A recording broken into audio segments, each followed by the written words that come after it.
Good morning, everyone. Call to order the board retreat on August the 19th, 2029. Roll call. Good morning, everyone. Call to order the roll call. Mr. Mark Anderson. Here. Mr. Harry Blanc. Here. Mr. Bruce Mandrick. Present. Mr. Jack Turner. Present. And Lily Campbell, all board members present and counted. Welcome. Welcome to our board retreat. Do we have any comments? Anyone wishing to speak to the board today? No public comment. No public comment. Thank you. Again, I want to welcome everyone. Thank all of you for being here. Our cabinet and our guests. We have a couple of guests, and we will now welcome our superintendent and turn everything over to him. And we're looking forward to an exciting day. And those of you who are watching virtually, thank you, and we hope you enjoy the day with us. Superintendent Sample. All right. Thank you, Madam President, members of the board. Good morning. Welcome to your full day. I think we have a good 12-hour day planned for you. No, I promise it's not that, but we do have a lot of information that we want to be able to get through today. Just to kind of give you a little bit of a layout, and then I'm going to introduce a few people. Really today is about sharing information, but also having the opportunity just to kind of discuss a number of items that we don't sometimes get the chance to do in our normal board meeting setting. So you're going to hear from Elmira today a very detailed report in terms of our schools, our enrollment over time, our fiscal picture.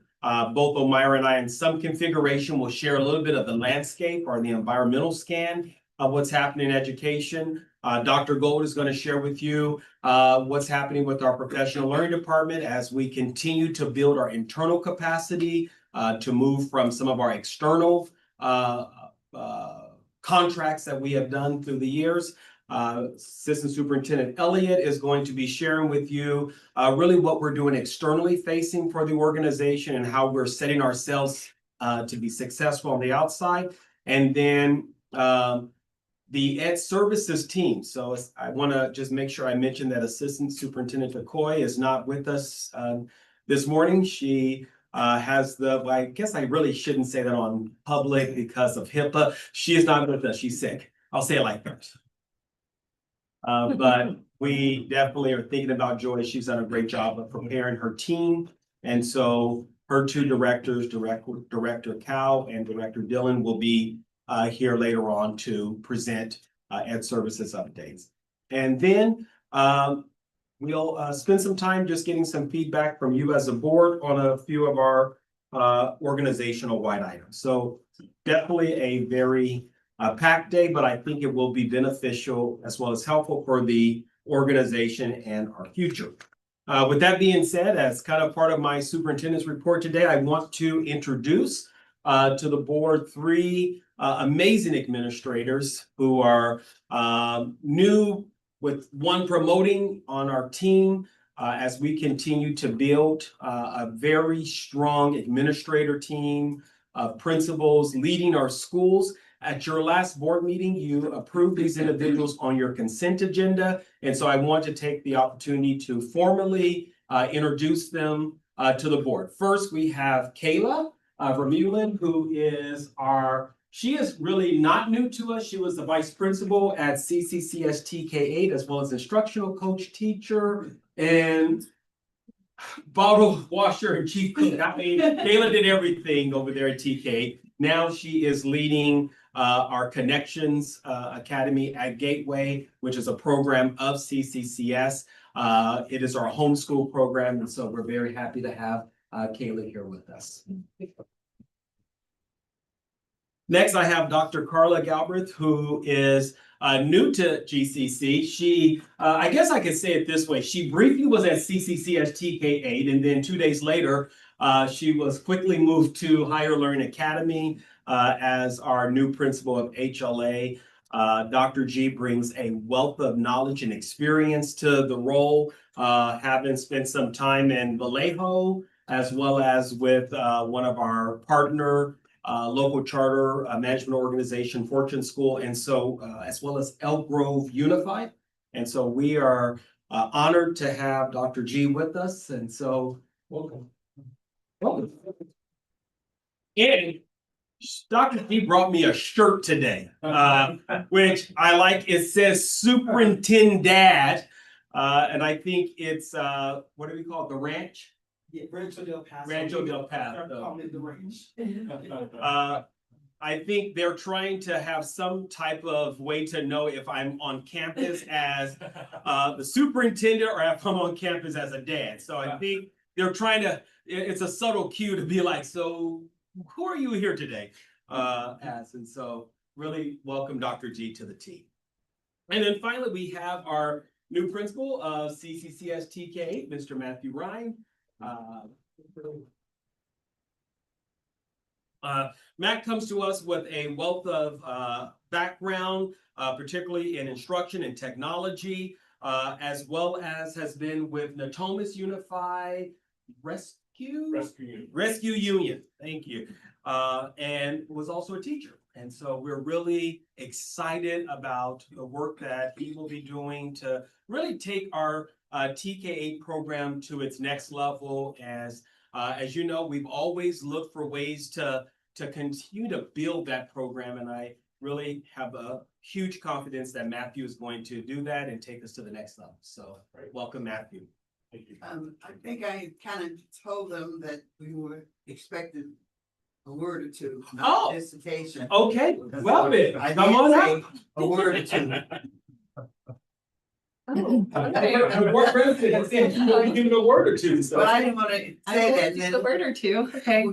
Hi, I'm Kayla Vermeulen. I'm the new principal for the new program, Connections Academy at Gateway. We are a learning from home program where our students are learning online at home with learning coaches, which is usually part of their family, supporting their learning at home.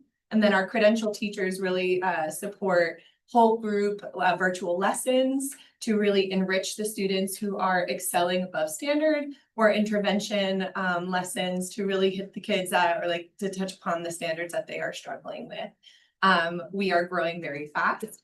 We started with like maybe 30 kids, we're at 162, and we're accepting enrollments every day. I have an amazing team of credential teachers who are learning this brand new way of teaching and being in this virtual world. And I'm just very proud of the staff and the district members who have been helping us. So that's a little bit about Connections Academy, and I'm very honored to be here and to be the one leading that. So thank you. Thank you.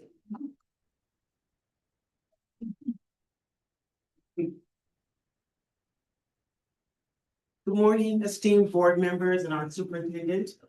I am Dr. Carla Galbraith. It is my pleasure to be a part of the GCC family now.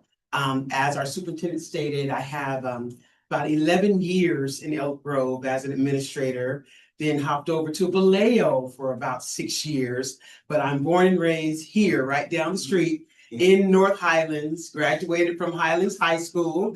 And it was an honor for 1 year to be the principal of Hazel Mahone Elementary School, whereas Hazel Mahone signed my diploma. So I just love all of the history and our family being a part of this North Highlands, Del Paso Heights community. We're starting strong. I enjoyed talking with Dr. Gold yesterday with our 3-year strategic plan to raise scores.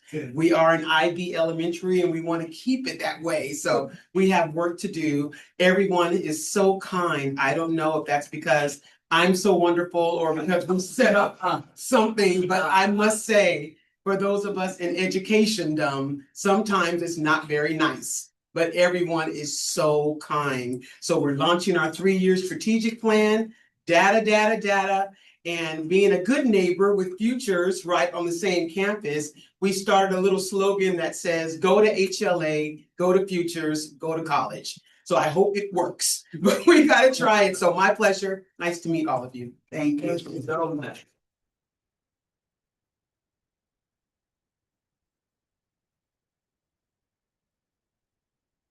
So good morning, everyone. As I mentioned earlier, that I've been in this area. I moved up here from Southern California about 4 or 5 years ago. Most of my education experience was in two school districts, Lancaster School District and Westside Union, which are both in North LA County in the Palmdale, Lancaster area. In those districts, I started as a middle school teacher. And then instructional coach focused on educational technology when this whole Google thing was brand new. And then I served as a VP at an elementary school in the West Side Union School District. So, but we moved up here, my wife and I decided to make the move for different opportunities. Very happy to transition back into an administrative role. I kind of left site administration, but GCC has given me the opportunity to come back to a part of my career that I felt like I had a lot more to give in that role. So I'm at GCC K-8. We are an independent study school, even though our students are in class present on campus 4 days a week. We have that Friday for independent study work. So a lot of what I've been doing the last couple of weeks is getting to know my staff, getting to know my students and parents, and getting to know all the systems they have in place at GCC.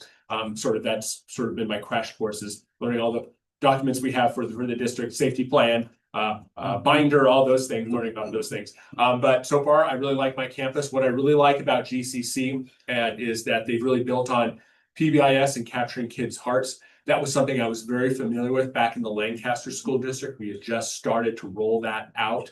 So I'm really glad to be back in an organization that sort of values those things, that I know from experience that really creates a great learning environment, working environment for staff and students. But I'm very happy to be here. Thank you. Thank you, Superintendent. It really gives us an idea of the people you've hired. And we thank you so much for your work and what you are doing and what you will continue to do. Thank you for your remarks. Thank you, Superintendent. Thank you. Any questions for our guests before I have them go back to their school sites and manage the day-to-day? All right. Thank the three of you so much. Really appreciate it. Not that you're, not welcome to stay here all day, but I see. Yeah. Thank you. They do. They're all like, oh, thank you. Okay. So again, today, really the purpose is want to share some best practices. We want to give you a number of updates and progress towards our goals for the organization, as well as remembering our priorities and what's important, and then information sharing and discussion. This is kind of our agenda for the day. We'll spend some time. I'll share with you briefly, starting here in a few, the state of the GCC. Omira will come up with our fiscal update, and then we will have our first day / week of school kind of report out that we do to the board, as well as our ed services, professional learning, SPED, human resources, governmental relations, and then facilities. So those were kind of the lineup for today, and then we will conclude. We have a couple of closed session items, and then we will conclude with regular business at the end. We will at some point today, board, have a student guest that will come to join us. This young lady is, we'll be recognizing her. She is the first GCC student to have completed an entire IB course. So she started with us in PYP, MYP, and she just graduated high school with her DP. So she has completed the entire IB continuum, which is a very hard thing to do, and we're really proud of her. So we want to acknowledge her work, even though she's no longer a GCC student. We want to acknowledge that. All right. So with that being said, the state of the GCC board, I warn you, staff, they often take bets to see if I go over or under an hour. So we'll see what they have on their, Maury's already getting his timer. Yeah, Maury's getting his timer. They're trying to figure out, is he gonna go long? So we'll see. Gonna be long. Okay, Omira's going under and Heather's going over. Regardless, it's always good. So now y'all see how the staff treats me. Horrible. All right, so I want to talk a little bit about just kind of the organization, where we are, where we've been, and where we're going this upcoming school year. So first of all, I want to start off with what I call just a few good things. We always like to share, good things across the organization. Really, as a GCC, our organizational reputation and standing is extremely high. And that's something that we're working very hard to keep, to protect, and to build on. With all the things that are happening with charter schools in the news lately, it's really good to have an organization that when people look down the table and they say, who's doing this thing right? Who has great systems in place?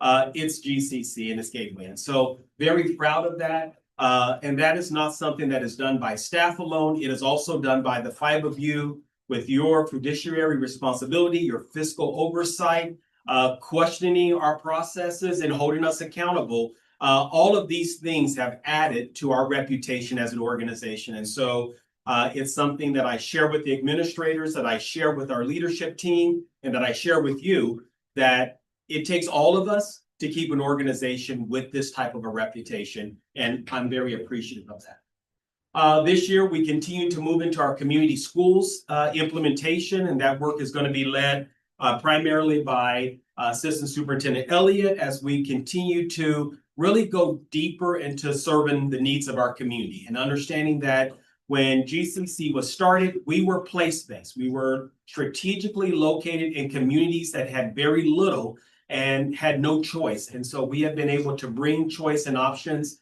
and our community schools grants will continue to build on that. You'll hear later on from Director Berrigan about our GCC preferred subs. So this year, we hired a group of instructors or teachers to be our in-house subs. So you may remember that for years we've had Scoot and Swing. We have brought down our Scoot contract a little bit so that we can hire our internal subs that work for us every day, and they are dedicated to be on one of our campuses fulfilling a vacancy for the entire school year. What's unique about the preferred subs is that they also receive health benefits, and they receive a salary just like our teachers, except for they are our own internal sub core to be able to pull from.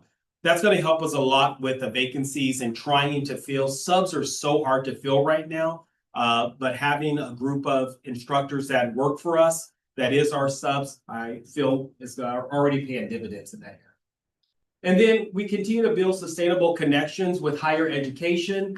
A few weeks ago, had a meeting with Sac State and their group where we're talking about creating some partnerships. We're already talking about signing what's called a data sharing agreement, where we can share data with the university and they can also share data back with us.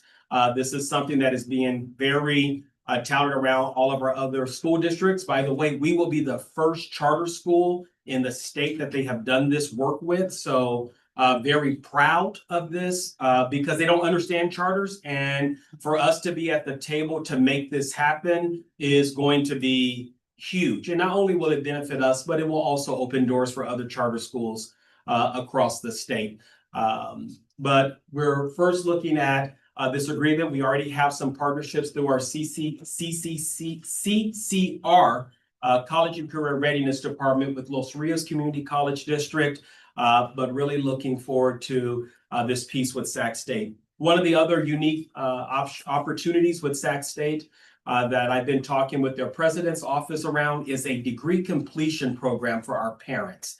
So currently Sac State offers degree completion at the main campus of Sac State, but they're interested in opening a satellite campus where they would send their college professors to a offsite, our school, to actually have parents come in on basically it'd be a Friday evening and all day Saturday to take college courses for their degree completion.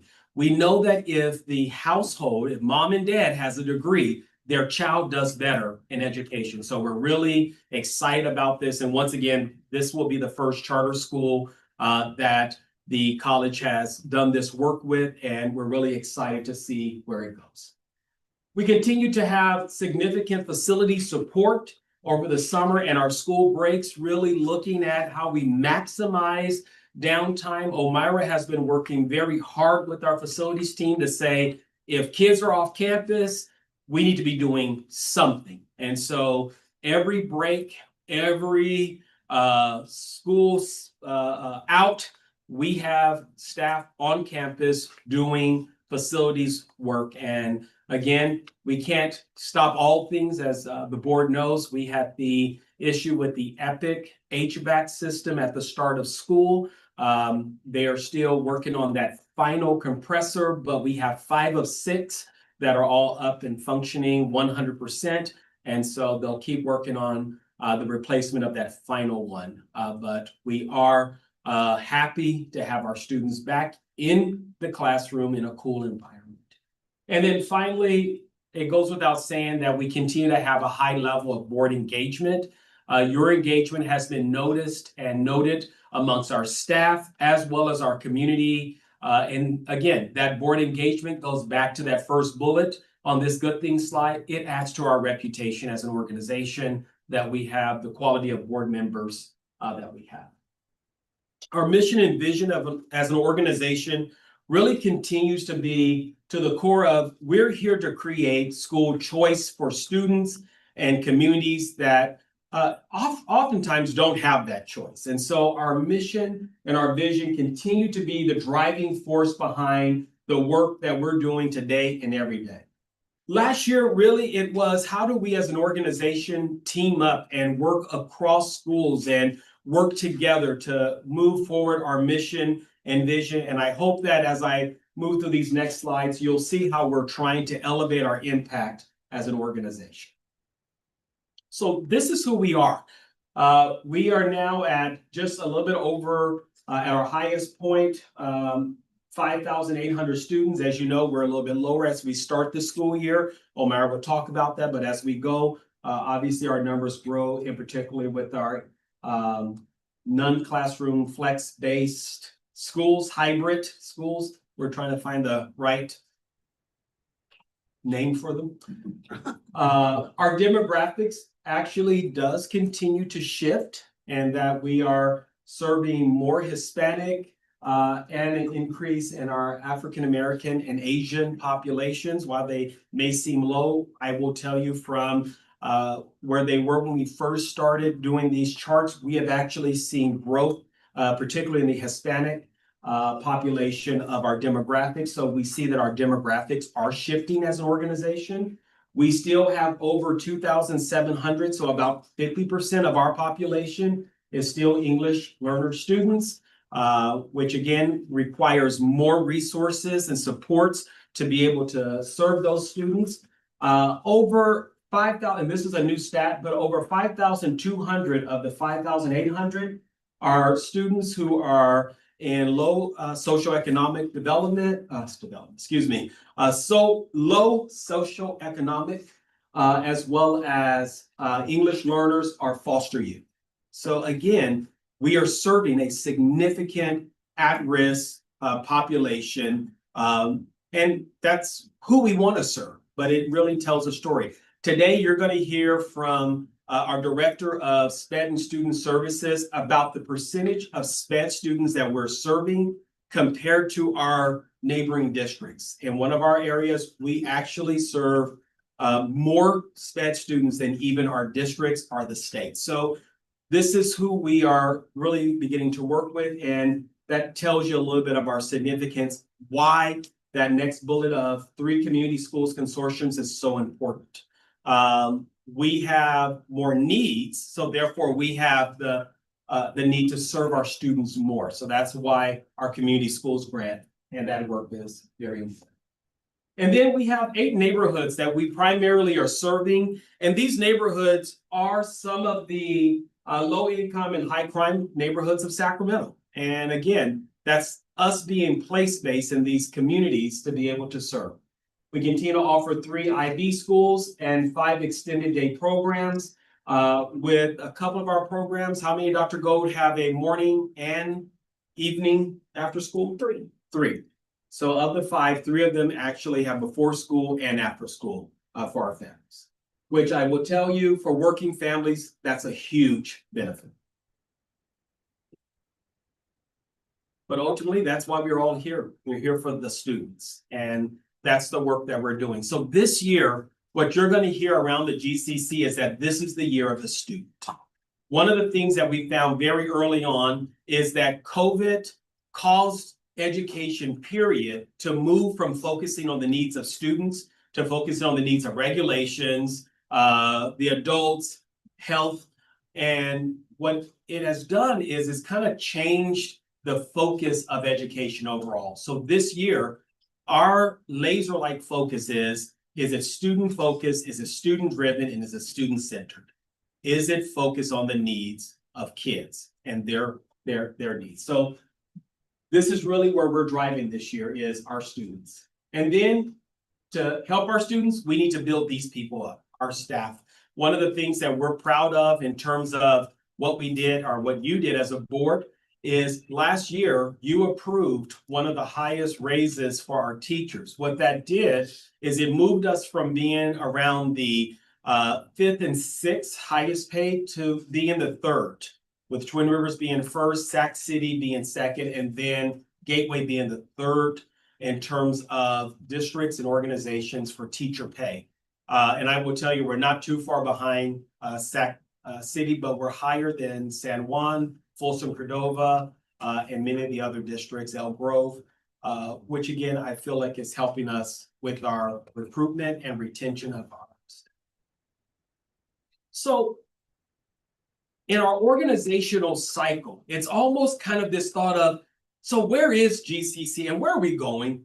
What's happening here? We've always been kind of this organization where in 2003 we started up, and we started up as a response to a community need, and we had a really good deep partnership with the Grant Joint Union High School District, and there was times when you didn't know where GCC started and Grant ended. It was just, we were one big happy family.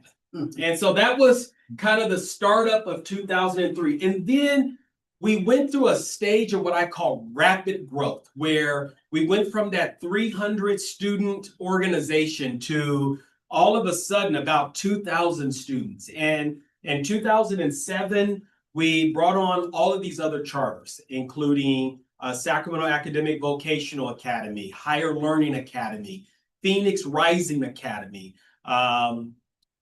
California Aerospace Academy. And so all of these schools kind of came on at one time, which added to our next big kind of jump in growth. Well, between 2015 and 25, we've really kind of reached a maturity as an organization where we really have, in other words, we've kind of reached a space where we're a solid quality organization. We're mature, we have systems in place, and our growth has been kind of based on, okay, well, we maybe have new refugees coming in, so we'll grow a little bit. But in reality, board, we really have kind of reached maturity. In organizational cycles, what happens is when you get to a certain space of maturity, you stay up there for a while, but then you just begin to become like every other school district, and you move to declining enrollment, or you move to whatever, things are. And so most districts kind of live in what I call that spiral of decline. They decline, but they get a little bit, then they decline some more, but they get a little bit. And so we are at a very pivotal point as an organization of where do we go next? And there's really two options. When I use the term death with the principals, it's like, oh, we're jumping. No, we're not jumping off a cliff. We're probably 1,000 years from death. But I won't be here, none of us will. But it's the rebirth. It's how do you reinvent an organization that has a maturity? So I want to talk a little bit with you for a few minutes on some ways that we are beginning to look at reinventing some of our programs in schools. The first one is Community Outreach Academy. As we know, COA for years has kind of had a reputation, or it's really known well in the community as as a school that serves predominantly our Slavic community and families. And that is something that we treasure and will continue to do. But it's hard to explain to the world, what do we really do? What is their offering to the community? So at the end of last year, we began to look at, when we were writing their charter renewal, what else could Community Outreach Academy Elementary and Middle offer the community that is not being fulfilled really necessarily anywhere else out here? As you know, HLA is the only international baccalaureate school in the Twin Rivers District. EPIC is the only IB school in West Sacramento. GIS is the only IB school on the west side of San Juan's district. And so what was COA offering our community? And one of the things that we quickly learned is that they have such an internal arts focus with their after school program, with their supports, with their core curriculum. And so we begin to explore with our families, with our staff, and with our community, what would it look like if we transition this to a performing arts academy?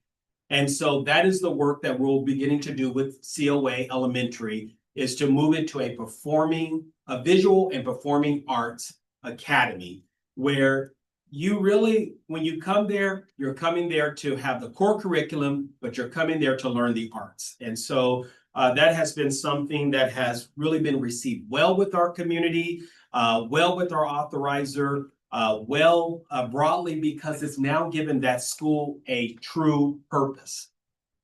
Then with COA Middle School, it was, all right, so we have the arts there. What do we need to do at the middle school to build what they are so that they're not just a school? And one of the things that rested very well with their community, with their staff, is the sciences.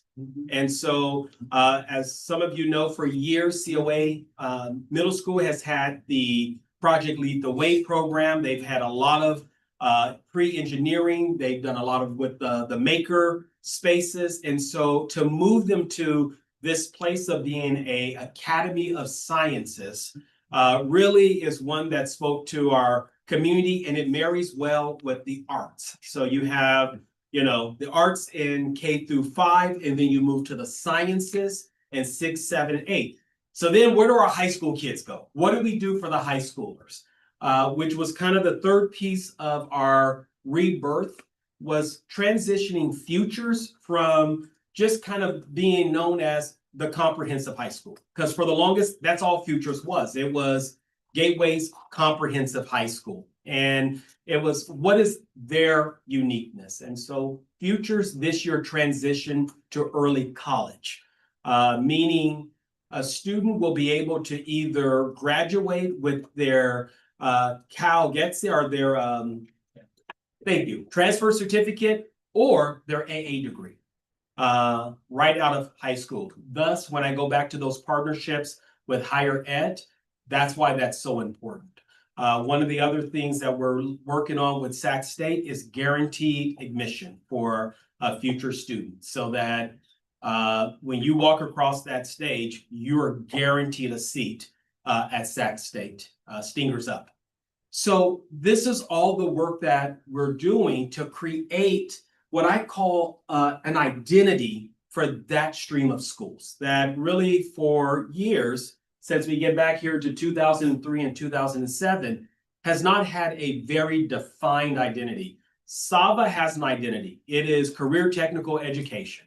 CCCS has an identity. It is CTE and wraparound support. It is a school that has multiple options, whether it's a program that offers homeschool, or a program that offers virtual education, or a program that offers hybrid.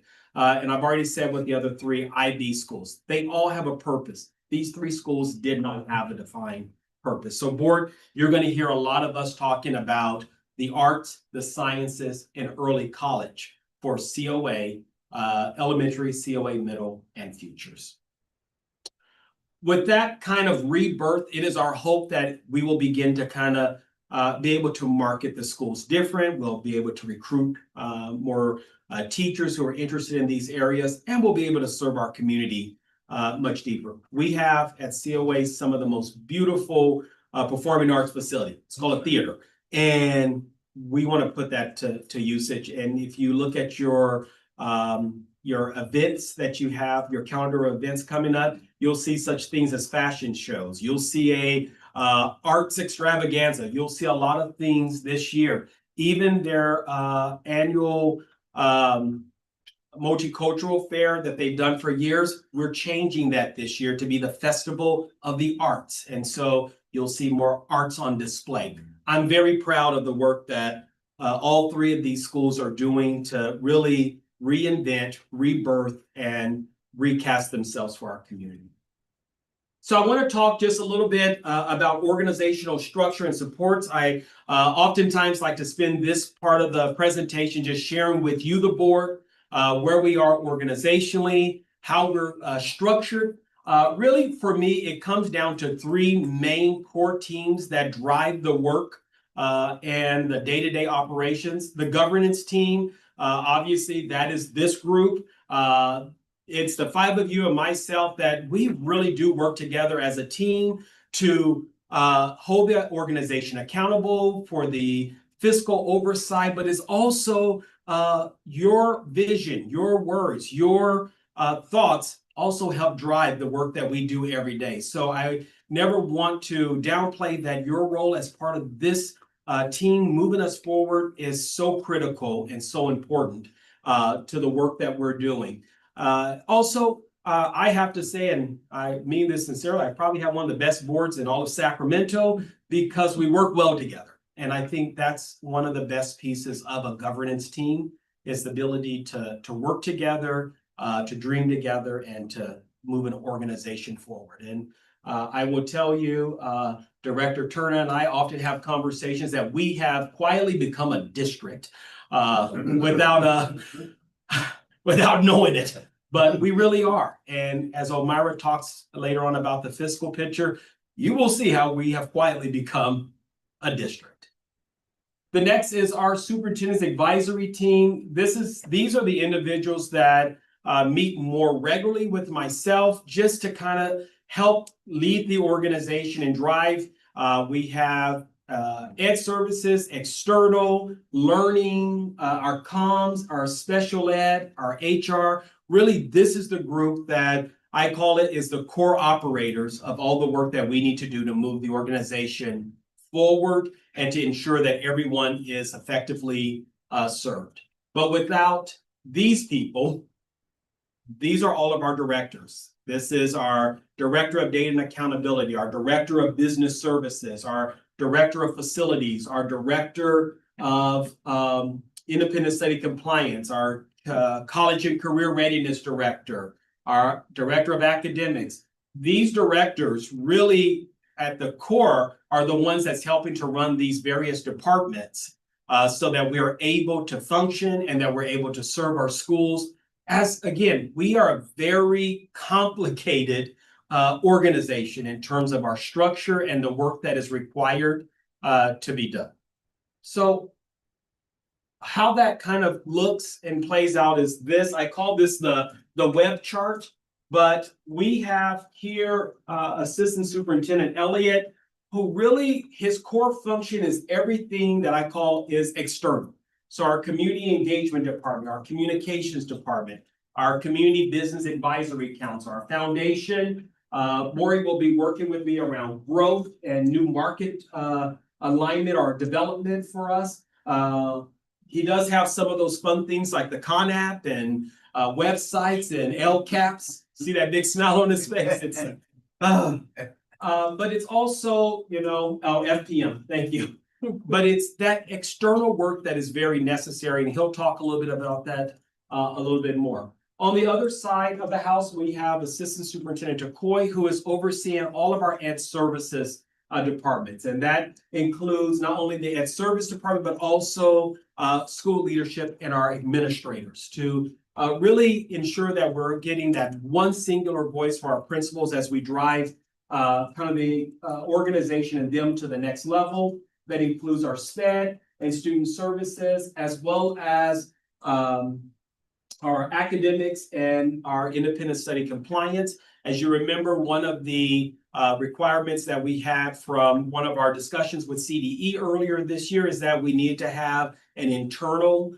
kind of auditor to look at our IS compliance and attendance. And so that role is being filled by Director John Campbell, who is working with all of our IS schools to ensure that we are having best practices in that area. And then our Chief Learning Officer, Dr. Gold, is working with our college and career readiness, basically all of the pieces that goes to support our schools and the tools that's necessary for our sites to do their jobs. So our college and career readiness, our data and accountability, our after-school programs and extended learning, they don't like to have it called ELOP, our instructional action framework, which you'll hear a little bit more in a wide overview today, but later on, you're going to get a much more detailed study session on that, as well as just our professional learning, which professional learning is something that as an organization, we have often struggled to look for how we ensure that we're in alignment and coordinated with that. That's the work that Dr. Gold is doing. And then Omira has all of our administrative services and business, nutrition, facilities, transportation, technology, safety plans. Again, feels like a district that she's managing all of those administrative and operational tasks for the organization. And then I call all the webs because none of us work in silos. We have to cross over and support each other. So there are a number of things that Joy and Heather cross over and support because they have to do that to support our sites. And then there's a number of things that Maury, Omira, and myself, we cross over and support each other, again, because that's how we keep out of silos. And then from my office, I oversee HR as well as our legal work and board support governance. And I share charter renewals with Maury. In your, and I won't go through each of these individually, but every year I like to make sure I give you the org chart. We make sure that we gave you the org chart with names so that you know kind of who's where and who's reporting to who. But this is the org chart for educational services and their key functions. These are our site administrators. You've already met the new ones, but just for some of you to know some of the other changes, CCCS TK8 former principal, Angie Praxayavon Briones is now the principal at the high school because Michelle Jordan retired. And so Angie has now moved over to the high school. The other change that I want to bring to your attention is on the Sava side.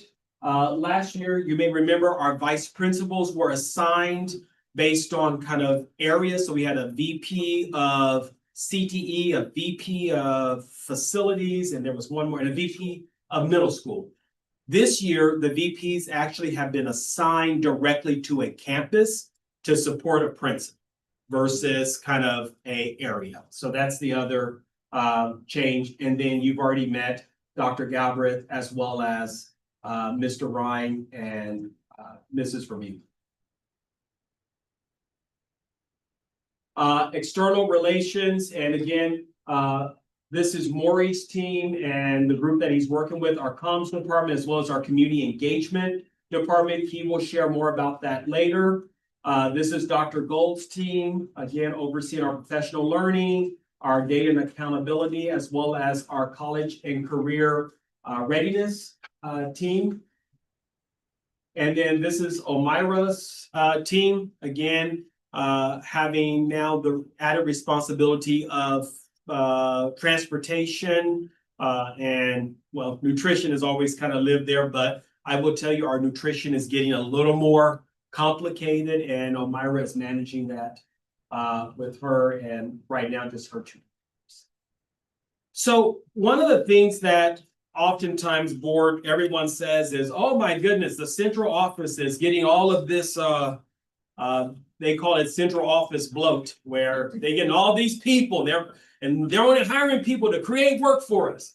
What happens when you've been around districts for a while, you start kind of hearing what, you start knowing what people are thinking.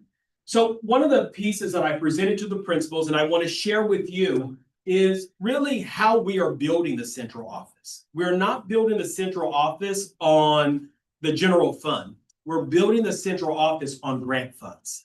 So a number of the positions that you see on the org chart and that are reflected up here are all grant-funded positions that we wrote to be able to support our school sites. So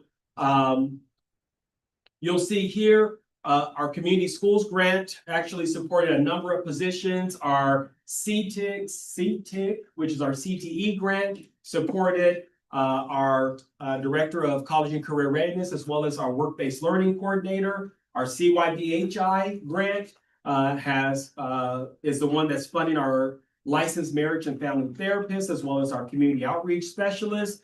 Our mental health grant is funding our school counselor intern.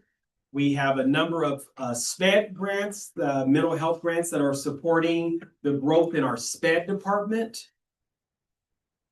And then this year, as we are moving, we have our ELOC grant that is funding our summer school coordinator, and then our academic program coordinator is being dual funded unrestricted, but a part of that is coming from the school apportionment grant. So again, these are all grant funded positions that are supported. Yes, sir. Jason, how long are these grants for? Are they 5-year grants, 3-year grants? Varying times and different markers. Our community school grants 5 years. I believe our CYBHI is 3 years. So they're all kind of in different places. So then we try to renew these over time, is that what we're trying to do? If there's- Obviously, for hiring Yeah. people, we don't want to let them go because they're important in our organization. We're trying to figure out how we continue to fund those positions. So if there is, funding, then obviously we will continue those. We always look for additional funding. But as those grants come up, we are being very open to have conversations with people to say, when they come in, this is a grant funded position. That was my question too. What happens? Do they know that this is grant funding, and if the funding is depleted, then what Yes. happens with them? So Yeah. in the hiring process, I hope this is made very, very clear. It is, and Omira and I are very clear with the administrators you need to share grant. Our unrestricted funded, so these are the positions that, as I would say, they hit the school's budgets. We have 35 positions that really are coming from the schools that are not grant funded, they're coming from the school's budget. In the previous school year, we had 32. So really, we've only grown by 3 positions that have hit the school's budgets. Why was that important for the schools to understand is that as the central office has grown, it has not grown on the backs of the school. It's actually grown on the backs of grant writing. So this year, really the focus is, again, it's student-centered, student-driven, and student-focused. That's our work this year. It's really keeping this and the students at the center, which has caused us to really look and remind ourselves of our core values as an organization, the core values of service, being student-focused, having the pursuit of excellence, responsibility, our valuing of people, integrity, collaboration, as well as empowerment. So this year, we're doing a lot of work to remind ourselves and to live our core values as an organization. I want to remind the board just kind of how we're making all of this fit together. You may remember 2 years ago at your board retreat, we had a presentation and we brought forward a strategic plan. And I remember at that time, there was questions like, how are we going to do all of this? Are you guys sure you can do all of these things in the strategic plan? So what we have been doing is we kind of created what I call the flow of how we're making all of this work. As we know, our vision for the organization is that 10 to 12 year snapshot of where we want to go and where the organization is going. Our mission is the enduring piece about us. It's who we are, it's where we're going and what drives us. And then our strategic initiatives. That is the board's strategic plan that you approved a couple of years ago. We did this work with Mr. Scott Crocker. That was the board strategic plan that had those 6 key areas. And then from there, staff has been very diligent about working to operationalize our strat plan. And so I think what I want to make sure I let you know is that our strategic plan is still alive. We're still working on it. This year, or moving into this year, has been really looking at our instructional action framework. If you remember, the board strategic priority was high quality programs. The strategic action framework is leading directly to what that is. And then under that, all of our schools every year have what they call annual plans. They call them learning plans, school learning plans, but it's basically their annual plans of how they're meeting the instructional goals. And then myself and leadership, we have operational goals that we work to meet every year. So I want you to know that we continue to work through our strategic plan. That's all guided by our portrait of a graduate, which that work has not changed. When I shared this with the principals, they were very happy that we are continuing to do our portrait work as well as we're continuing our 6 priorities as an organization. So before I get ready to close out, I just want to share just what I call an environmental scan. I call this the fun stuff I get to talk about. The real fun stuff is talking about the organization, but I do want to make sure I share with you some of what's happening and what's on the horizon. So I use this picture. It's I would like for all of us to go more this way towards the sun, but I feel like the storm is kind of creeping in. So here's what's happening on the horizon for education. The fiscal cliff, and this is not only, these things are not GCC specific, they're just education and period. The fiscal cliff, we used to say is coming, well, it's here.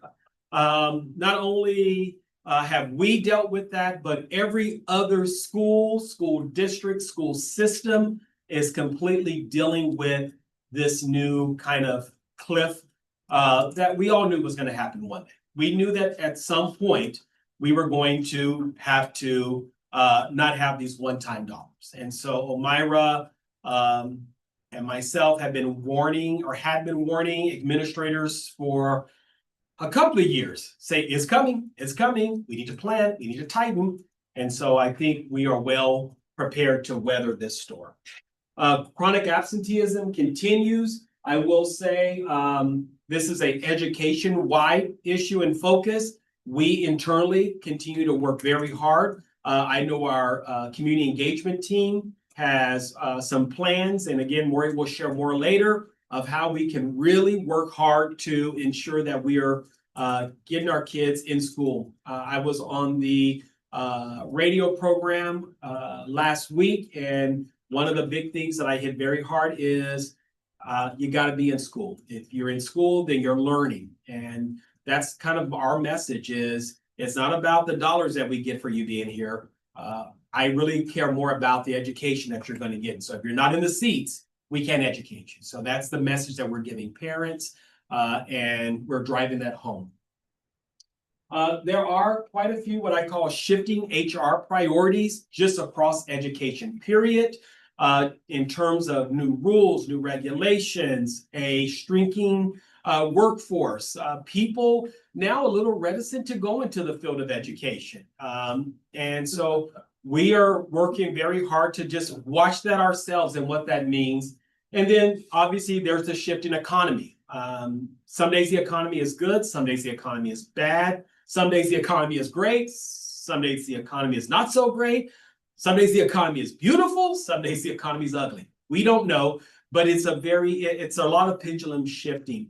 There was an article in the Sacramento Bee just this week that said local schools opening their doors with uncertainty around federal funds. And so we continue to work very hard to keep our staff.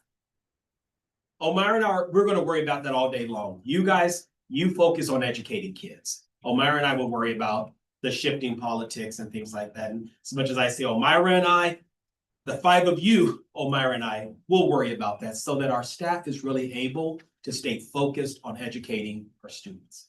And then just educational shifts. What's new in the world of education? A little bit about the politics of charter schools.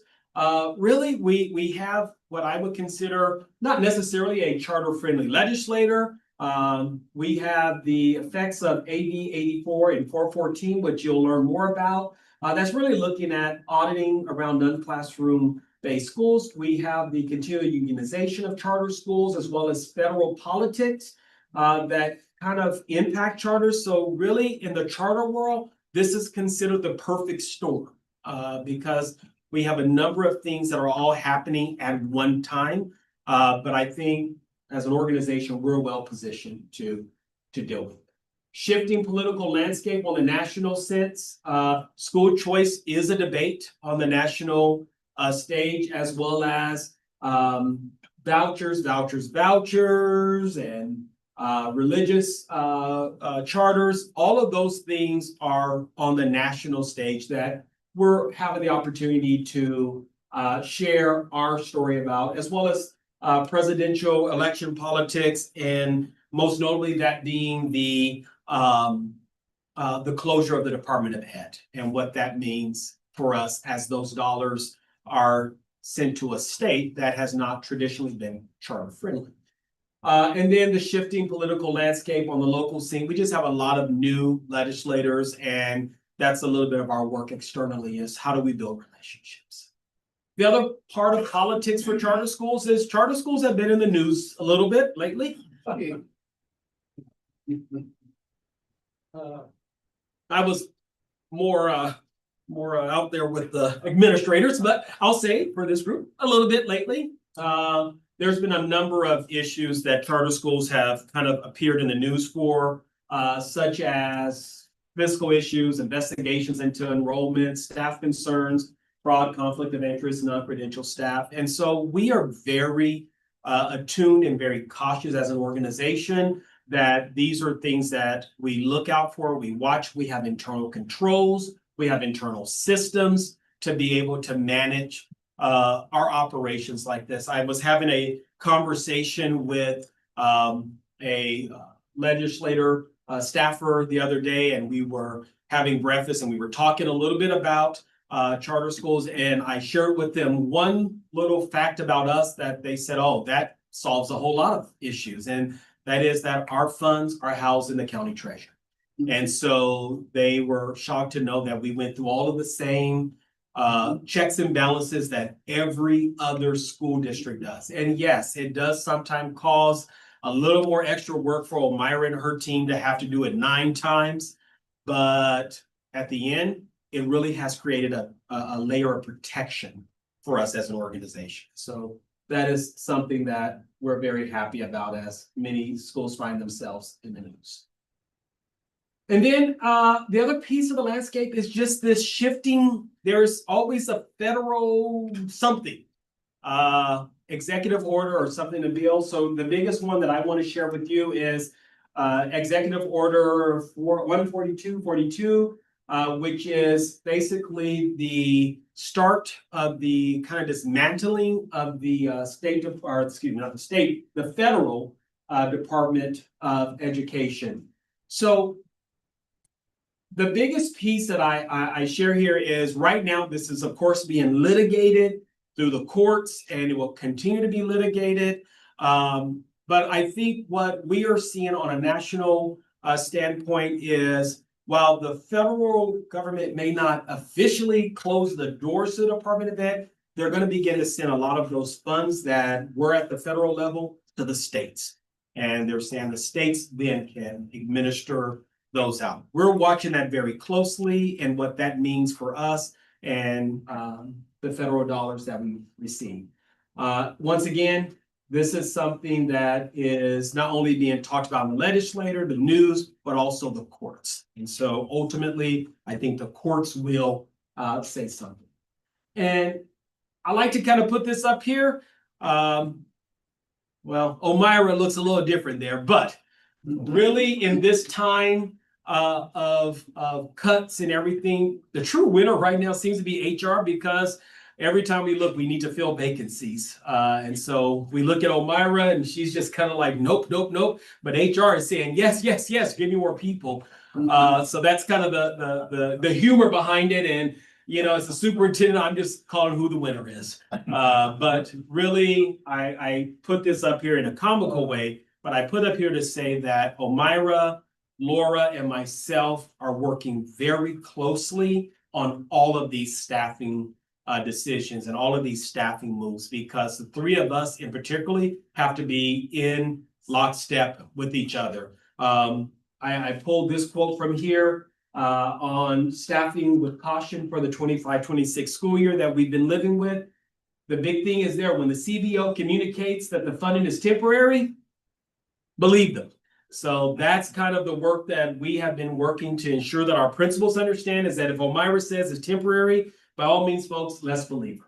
All right, I want to get ready to close out with two final slides. One is just looking at our growth and development strategy for the organization, particularly as we continue to look for ways that we can strengthen and build the organization. Currently, I'm working to develop a strategy to create kind of a philanthropic portfolio that's a little more than just our base, I call our baseline grant writing that's funding positions, but a different type of philanthropic funding. And so really the purpose of this is for organizational growth and development and kind of sustaining us. I worked with Reed Hastings Foundations. For those who don't know, Reed Hastings is the CEO and founder of Netflix, to receive some seed dollars to be able to really work through a contract with one of their consultants around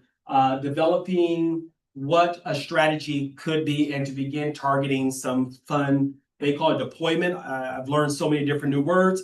And so really excited with that, and as well as working on some ongoing discussions with the Silicon Growth Schools Fund to begin to look at ways that we diversify some of our programmatic dollars.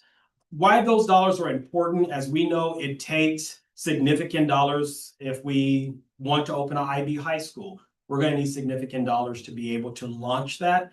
And so while our other grants won't necessarily fit that bill, some of this work will be able to allow us to have the startup capital for some of these projects. So I just put that out there as a informational. And then finally, kind of my report to the board, external, I continue to really work very hard to keep our image externally forefront. Last year, and I'll continue this year, I serve as the Region 3 representative to the Superintendent's Council. So I represent all the superintendents of this area, which again is something that's significant because it's a charter guide representing all the other soups.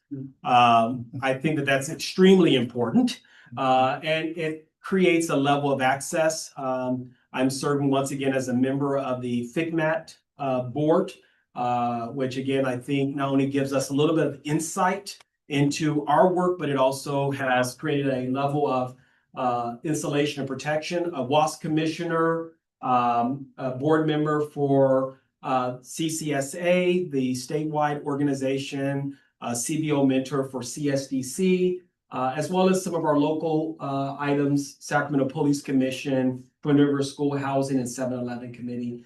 And recently, if I didn't have enough to do, I just joined as the board member for the California Aerospace Museum. So for us, and Maury is going to really share a lot more, we're really being intentional about keeping our external relationships strong so that when we step to the table, people know Gateway is present. Are there any questions? Yes, Mr. Turner. First, Jason, I just want to say, wow, your enthusiasm and vision in this presentation reminds me of why we're here. I really mean that, and I just really want to emphasize that. Instead of the term death spiral, school districts really don't die. I'm going to take a term from the tech field, and they become zombie districts. They just kind of go on. The world out there is kind of crazy about zombies now. They just keep walking, but nothing really is happening. And you reminded me that we don't exist to duplicate what traditional K-12 districts do. So charter schools are different. And that kind of was something I needed to hear again this morning. Can I say, I would, and I know this is a complicated process to a certain extent, but I would rebrand Futures High School. I would probably call it something like Futures Collegiate, as you emphasize that. I have over where I am located, we have a Pacific Collegiate, which is a very, very respected and sought after charter. And I would suggest that as a possible name, because that truly now will reflect what you're trying to do with Futures. And also the COA, I think it's one where the name really reflects what that particular charter does. But again, yes, it makes me feel really proud to be here and what we've done and created. And absolutely, finally ending with this, if you didn't have the central office to blame, your day would not be complete. So you're gonna have to live with that. I'm trying to work so we don't have to live, but thank you. Thank you, Director Turner. How many minutes did he do? He stayed on time. Yep, He right did? on time. Fantastic. Right, well, you don't finish yet. Oh, yes, ma'am. Talk to me about GCC preferred subs. You Yes. mentioned that.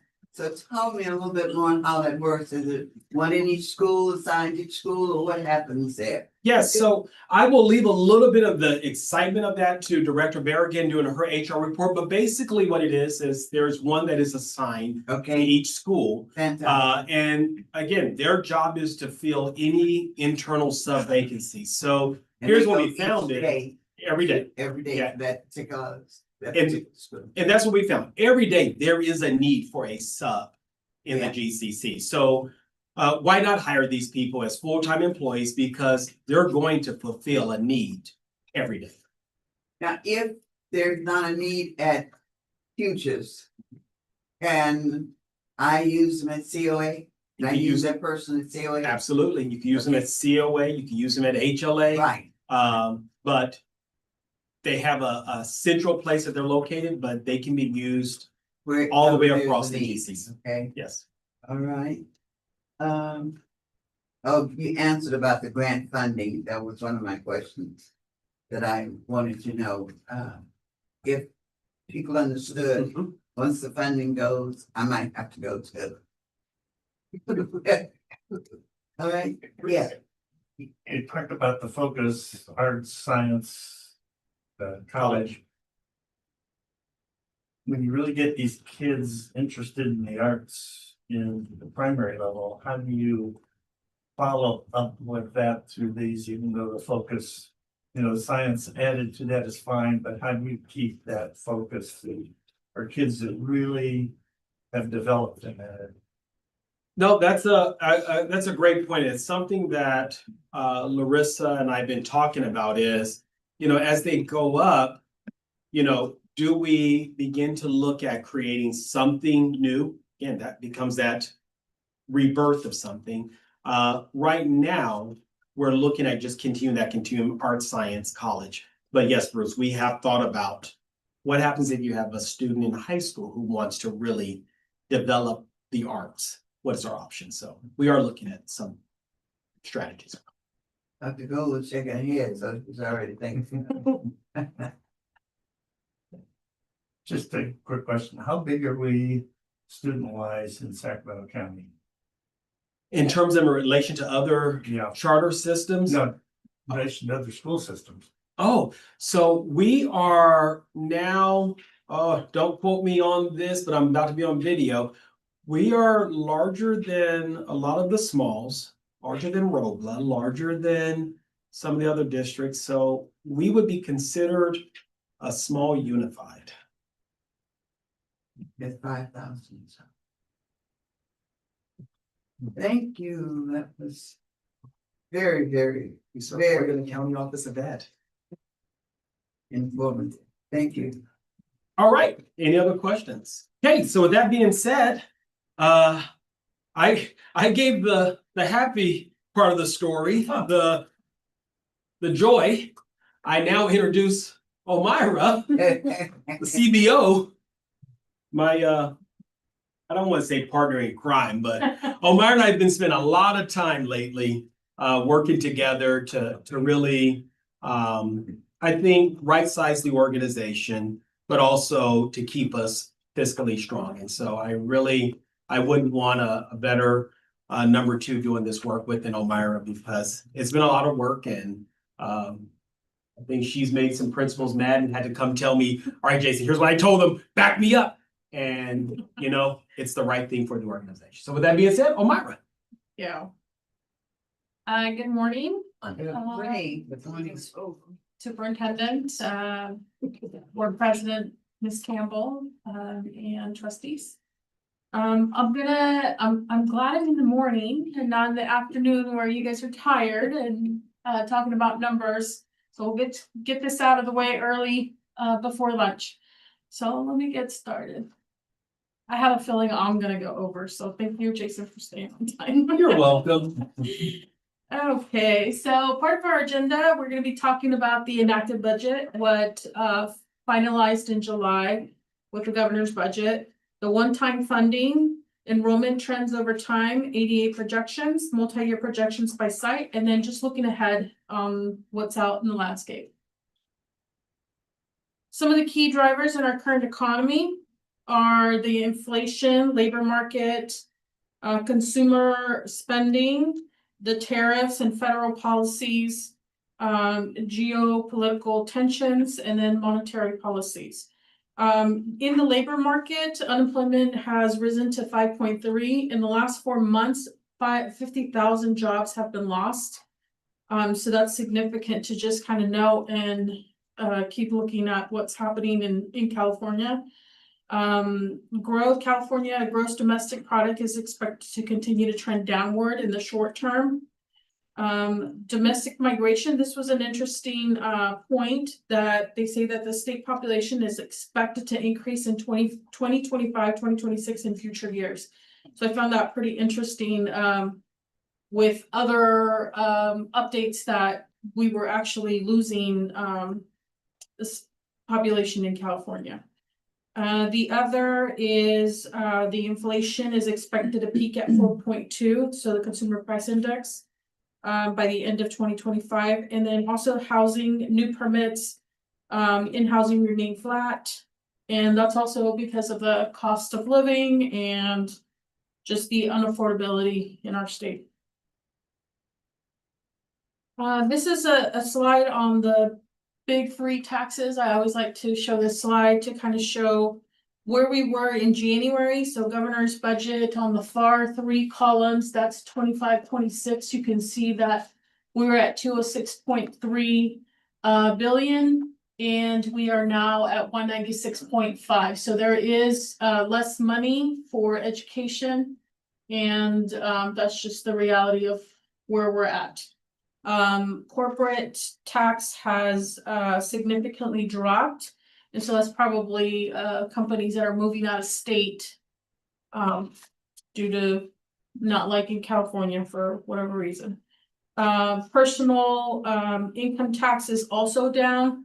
That also could be partly because of the LA fires and situations, you know, that have impact with natural disasters.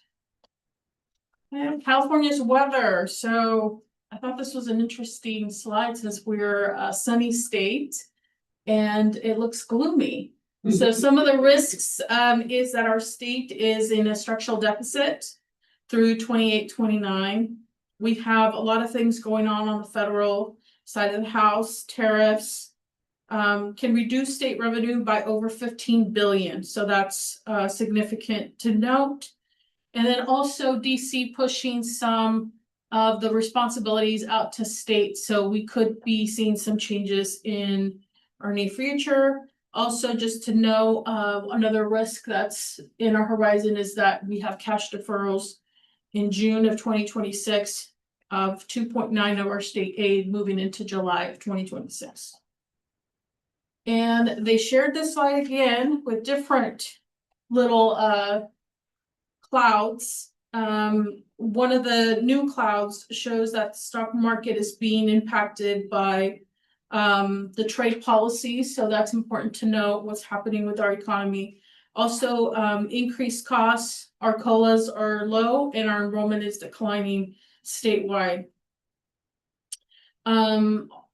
Federal funding in California programs and how that's impacting our programs is also important to kind of keep on the horizon.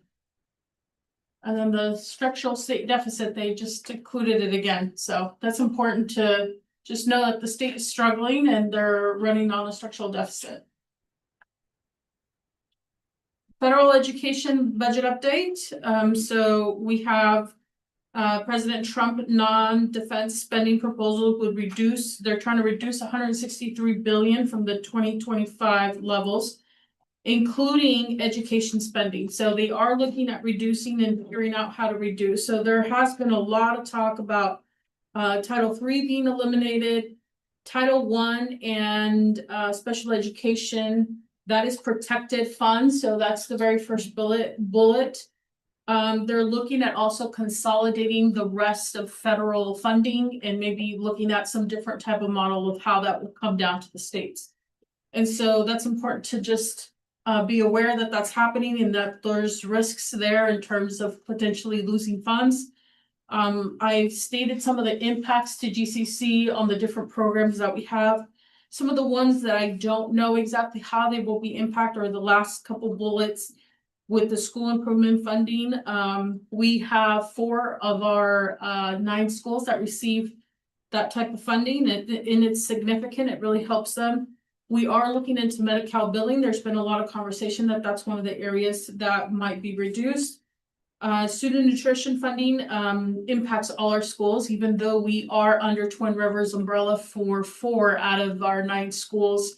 One, Epic being by itself, under a national school lunch, but we are funded federally through that, and then also mental health. So just wanted to kind of outline what programs are out there and where, you know, we could be losing funds. The ones I didn't include were Title I, because that's protected in the DEA funding, which is special education. So those we're for sure getting, but these are others that potentially will come. I don't think we'll lose all funding, but there might be a change, a reduction, consolidation of how these dollars come in. This is a federal bill that was passed by the Senate on July 1st, on the House of Representatives on July 3rd. So this is a law already. And Jason touched on vouchers. So this is the first time a bill authorized federal school voucher programs, allowing fully tax deductible contributions to organizations supporting private school scholarships.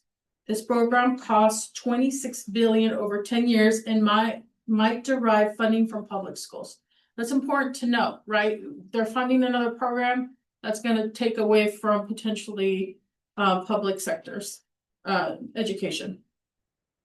Cuts to school linked safety nets, so Medi-Cal and SNAPs. This is the one that I was telling you that potentially we might see some reductions. So just keeping an eye on that and seeing how that's going to impact us. Environmental and infrastructure funding eliminated, so eliminating previously available funding for addressing air pollution in schools, undermining health-related infrastructure support. So it's unfortunate that some of these are going to impact us in one way or another. The grants that were coming down the pipe are now most likely going to be held up because of this bill. And of course, I had to share my own cartoon. I like school services cartoons. They try to put humor in their slides. So it kind of shows you the difference in the good old days versus the Great Recession that was in 2008. I remember those days. I was already in budget, working under a CBO, and remembering all the layoffs and deferrals that we had to do.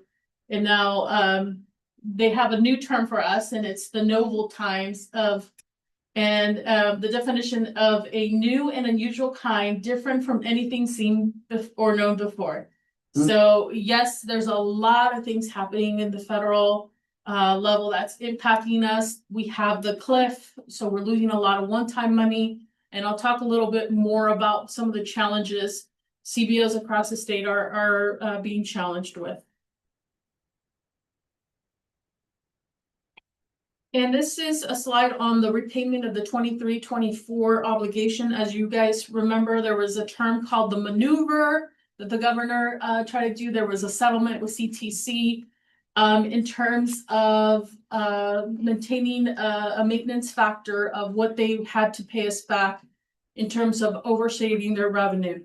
So this protection caused us to get $8 million in revenue, and they repaid a portion in 24-25. That's that green bar that you see, and then they're gonna pay us the rest in 25-26. So this is just a slide showing that maintenance factor and the repayment of that money.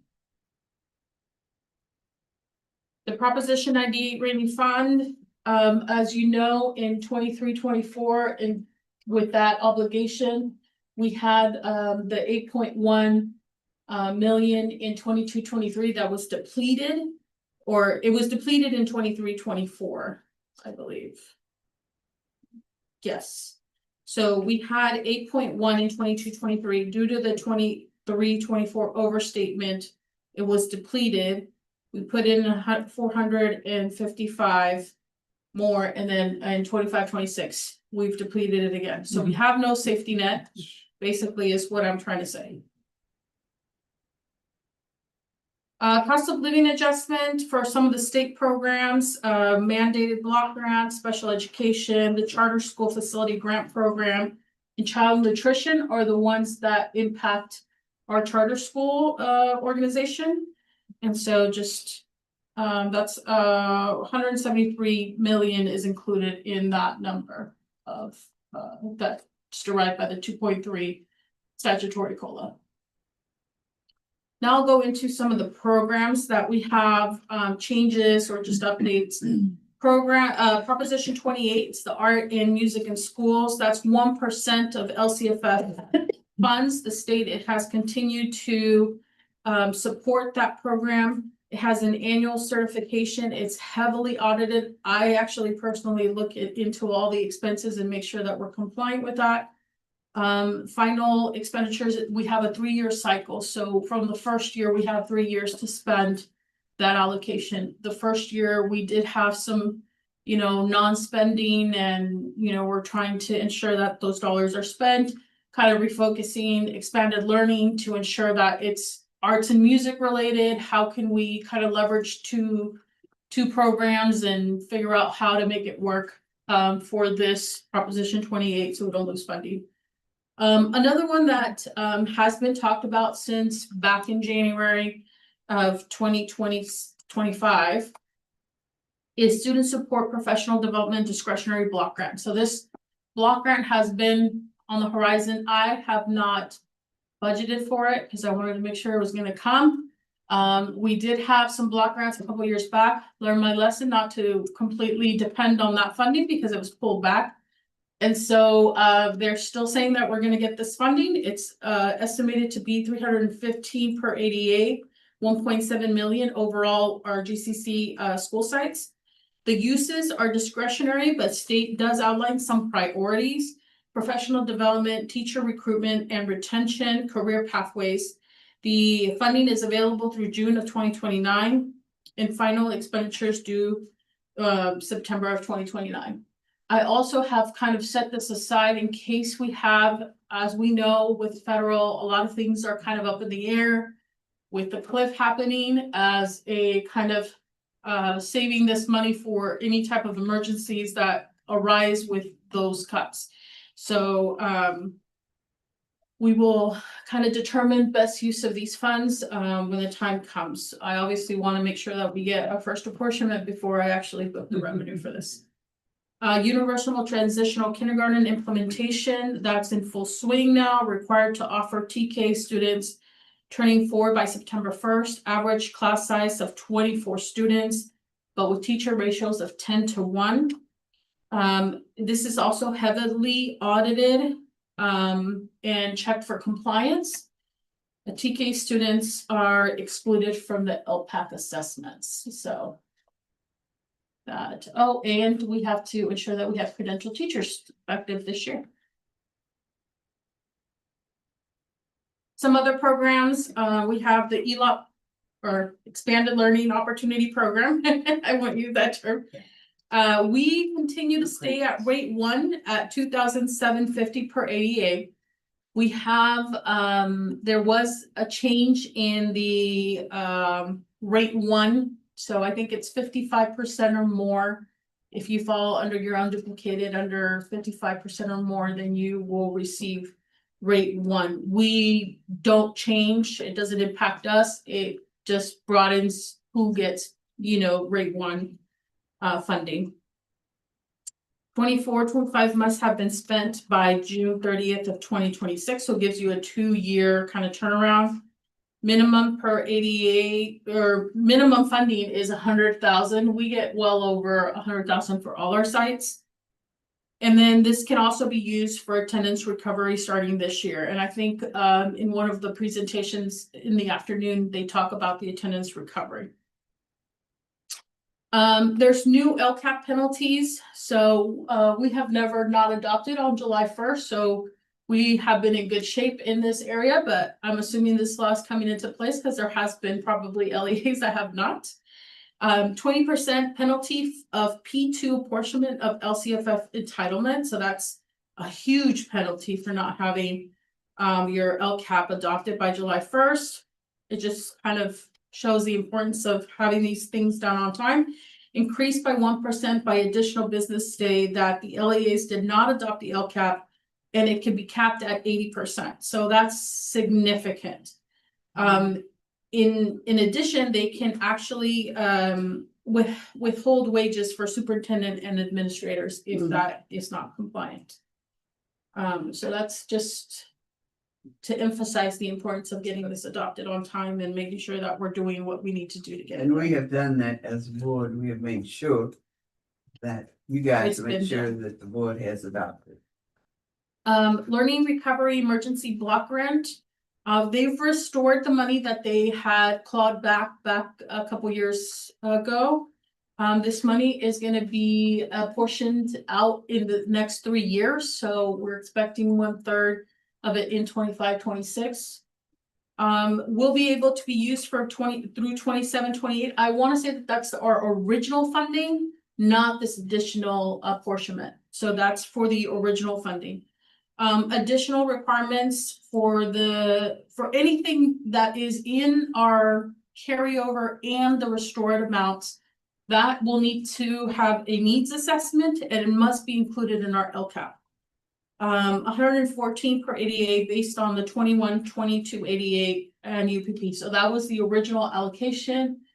So there is an actual CDE apportionment on, okay, this is what you were entitled to, this is how much we gave you, and then this will be divided in the last 3 years. So we've actually seen that apportionment on the CDE website. So we are going to budget that for first interim. Again, this is one that we did not budget for the exception of Sava Sac City.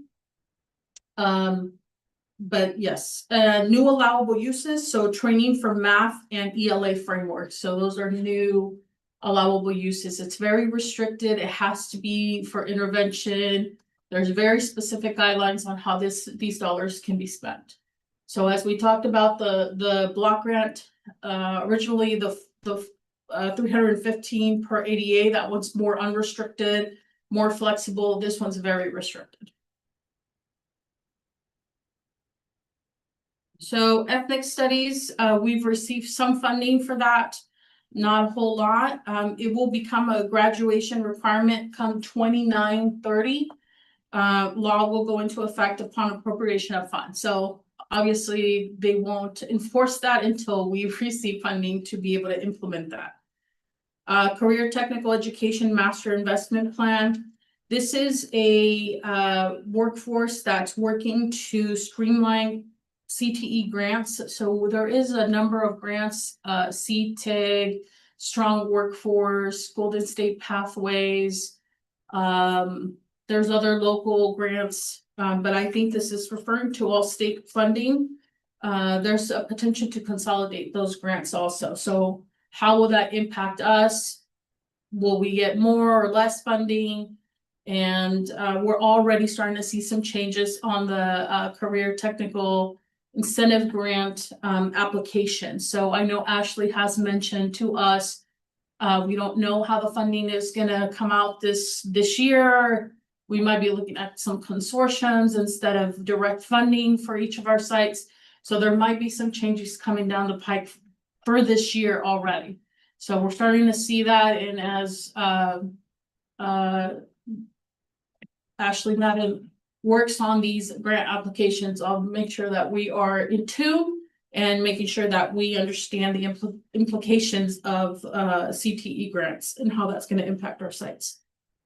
Universal School Meal Support Grant, that's a new grant. It's a one-time 160 million to establish meal support. 145 million is for kitchen infrastructure, 10 million for retention and recruitment of food service workers, and then 5 million to study particular harmful foods in our meals.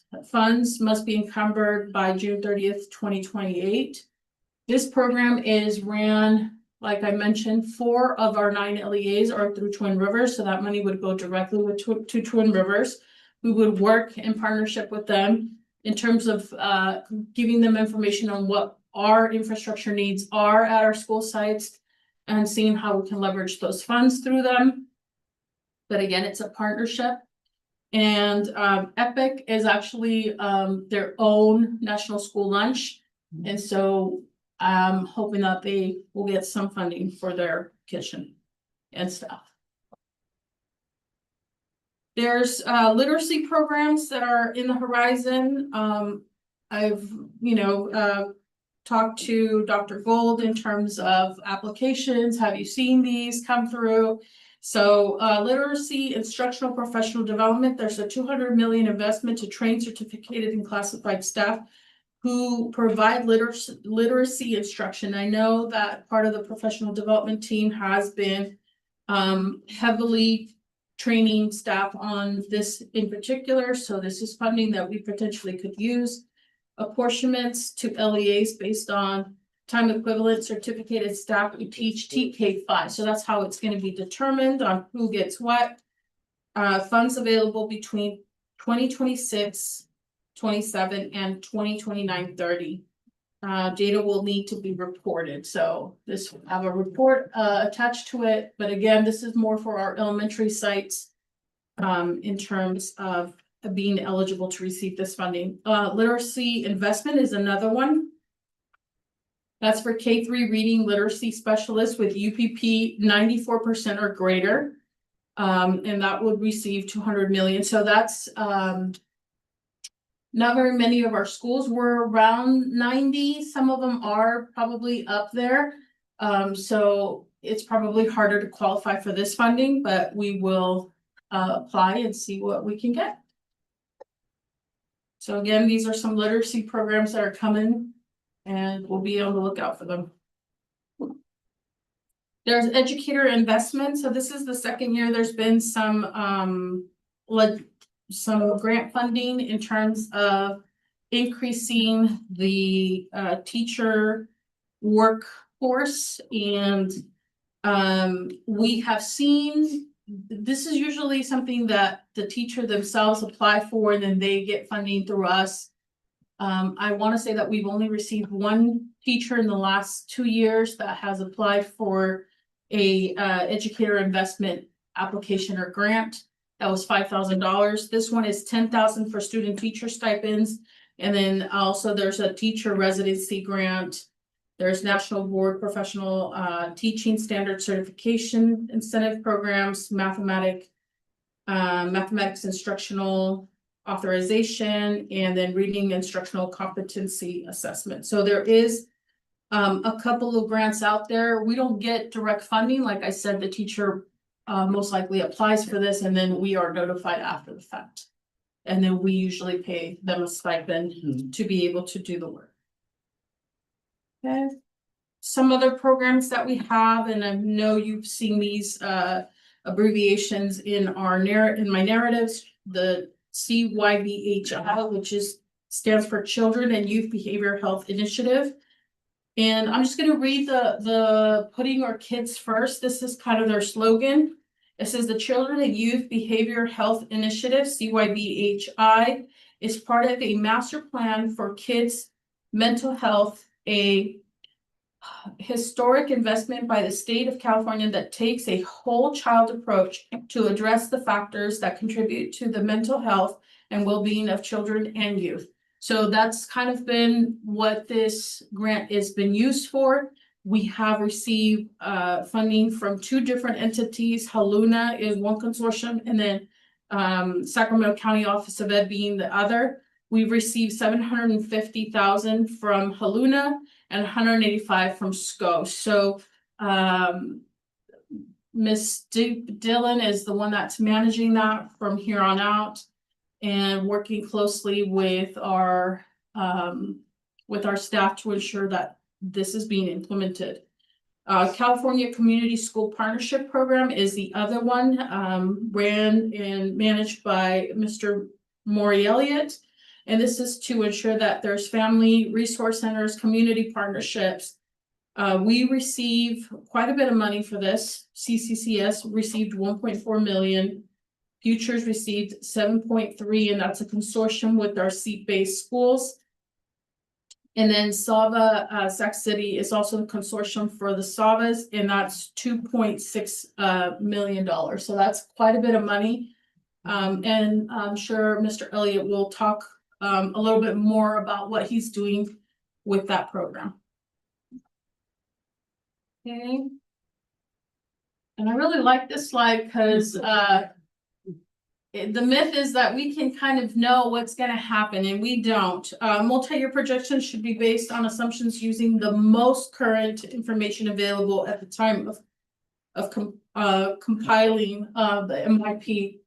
And then I like the last bullet because it says multi-year projections will change each budgetary period as new information becomes available. So it just kind of gives you an insight of what to expect with our multi-year projections. From our, Yes. I would, as a practitioner, I would kind of like to stay with the first picture there. That one? Yeah, it's pretty funny. That's the myth one. During budget development, we know what's happening. Okay.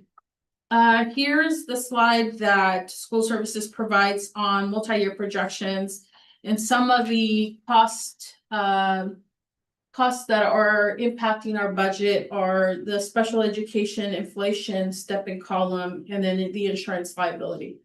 Insurance liability, I did an analysis not that long ago when we got our final statement.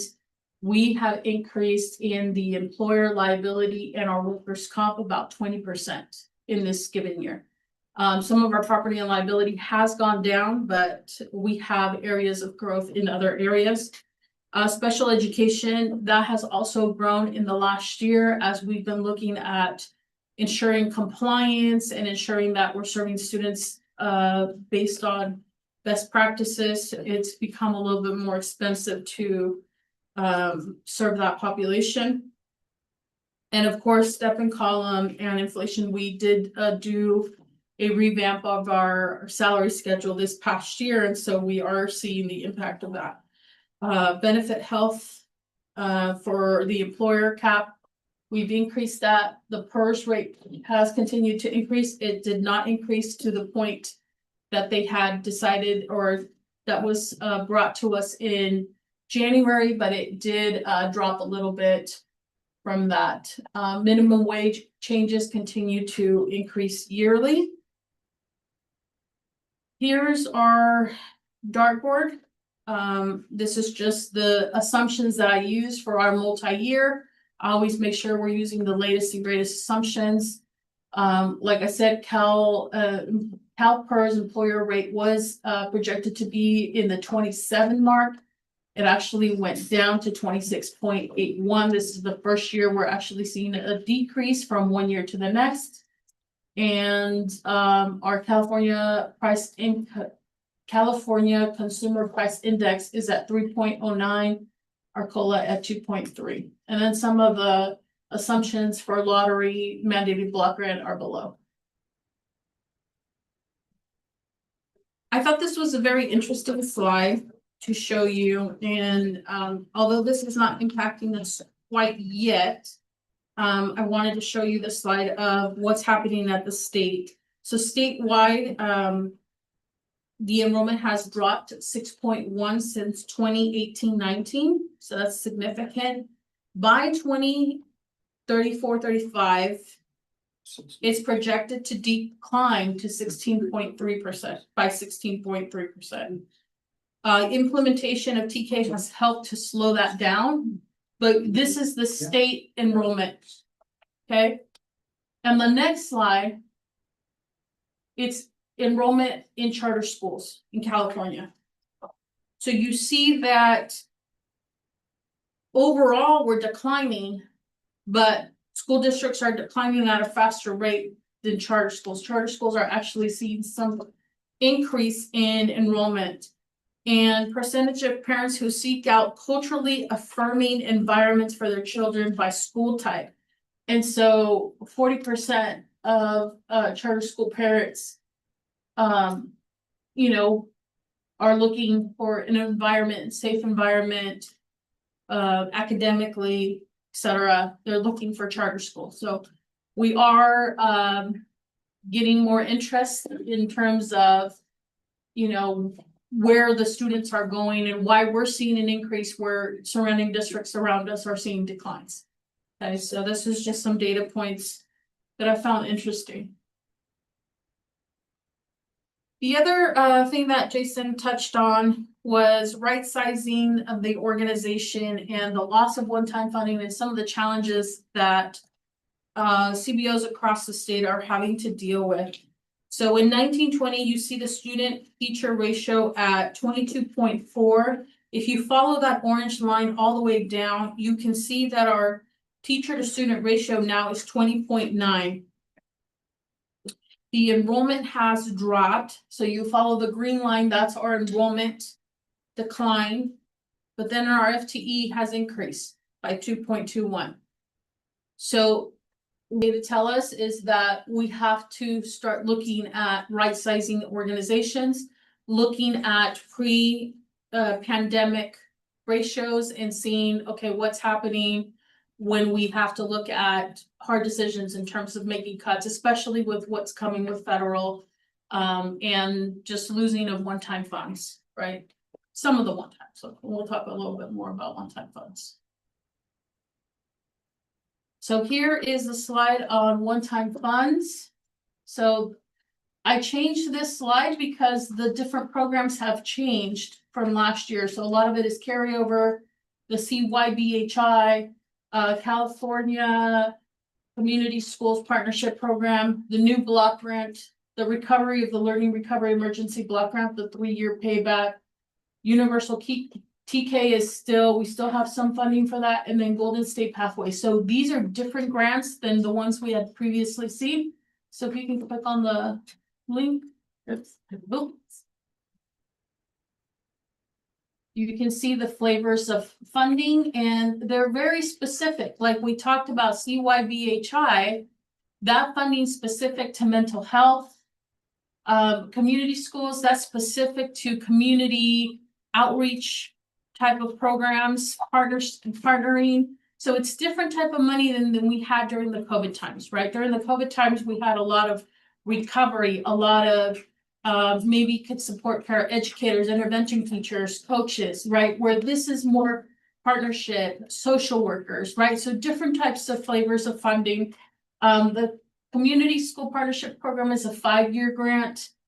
And then a lot of the carryover that I've just kind of, this is a new grant too, the Golden State Pathways. We have our 3 Savas receiving 4.2 million worth of funding. That is also, I believe, 5 years. Is it 5 or 3? I think it's 5. 4, maybe it's 4. And then we have some dual enrollment money that's still kind of carrying over into the current year. The CYBHI. So you can kind of see where we're what type of one-time funding we have. And that's a total of 21.7 currently in one-time funding that is different than the funding we had a couple years back. So it does bring some challenges because you can't just move staffing from the COVID dollars over to this type of funding because it's very different type of funding, right? Okay. Okay. So enrollment over time. We projected conservatively from 24-25 to 25-26. Again, for CCCS, we looked at an increase due to the Connections Academy. So you see why that number has jumped from 649 to 816. For COA, we actually projected down based on what we were seeing at the end of last year. They did lose some students. Futures, we also projected down based on trends from the year before. Same with HLA. GIS, we actually had an increase of 20, assuming that those portables were going to be filled with students. So that was our projection for GIS. For EPIC, we kind of remained flat. And then for the SAVAs, we were looking at the trends of where they were the previous year and kind of what we saw during that year. So our projection was going to be at 6,000 students. And our enrollment the very first week of school has actually fluctuated quite a bit. And I believe it's still going to fluctuate for the next week or so. As we started early, there are schools that are starting later. So we did, for example, see a lot of increase in connections in the very first week. So you still have parents out there looking for schools for students. We're currently at 5,599. So we're pretty short from our goal. I do want to note that the ones that are in green and our current enrollment do tend to have an upward trajectory. They start low at the beginning and they climb up through the semester. They drop down again and then they climb up again. So they're very unique. The ones in green, the ones in peach color, those are our seat-based schools, and those usually tend to stay pretty flat to what they start at the beginning of the year. They might fluctuate, 5 to 7 students, but for the most part, they stay within those ranges. So just wanted to point those out. And then I also want to point out our enrollment to ADA marks, and I've highlighted the ones that are on the low side. As you can see, none of our schools are above 97% ADA to enrollment. They're between 90 and 94. And so I like this graph. And I know in previous places I've worked, they've always tried to stay within the 96-97% attendance rate. So 6 days or less absences per year, that's 97% or above. Very good. That is your target. And that's the goal. And I know Superintendent Sample mentioned that is for the chronic absenteeism, that's what we're looking at organization-wide and trying to address this. We fall into the below expectations. That's between 7 and 19 absences per year.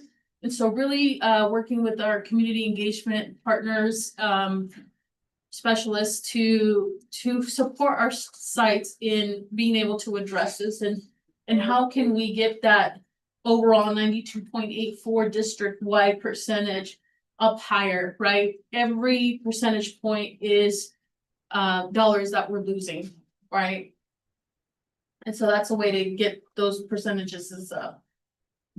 Okay. And finally, we're just going to go through our multi-year projections of our schools. We're going to start with CCCS enrollment. As of 8/15, it was at 724. Adopted was at 816. Again, like I mentioned, this school has shown a huge influx in the Connections Academy in the last week. It still has not stopped, and so we're still kind of waiting for that to kind of settle in a little bit more. I do want to mention that we had the closure of the West Sec campus, so that might have impacted our enrollment numbers a little bit. And then, like I mentioned, IS schools kind of start low and then kind of increase during the semester. For the unrestricted side of the house, we are targeting and trying to target a 3% net decrease to be able to build reserves for facility needs. And that's kind of been the goal that we are looking for. It also serves as a cushion in case we lose funding in other places as things get consolidated at the federal level, as CTE grants get consolidated at the state level. How does that impact the site? And, you know, just having that 3% cushion, yes, we would like it for facilities, but if it came down to it and we needed to support cuts, then that's where we have a little bit of a cushion in the unrestricted budget. On the restricted side, we have the California Community School Partnership Program. That's pretty, I think it was 1.4 million that this school received. And so some of the spending happened in 24-25, but you can see that beginning balance is partly because of that. And the drawdown from the years in 27-28, they still have a little bit left.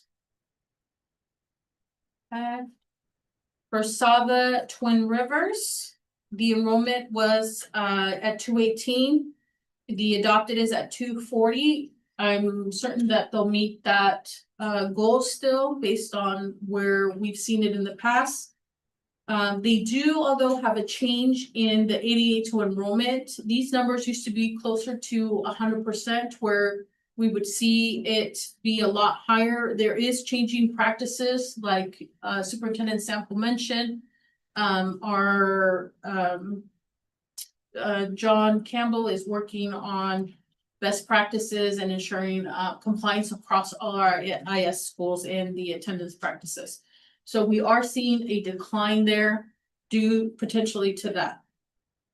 This one was a little tight on the unrestricted budget in the first year. We're continuing to work to right size the organization in that area. But again, in the future years, that's a 3% unrestricted to expenses. So it's 3% of the expense line here.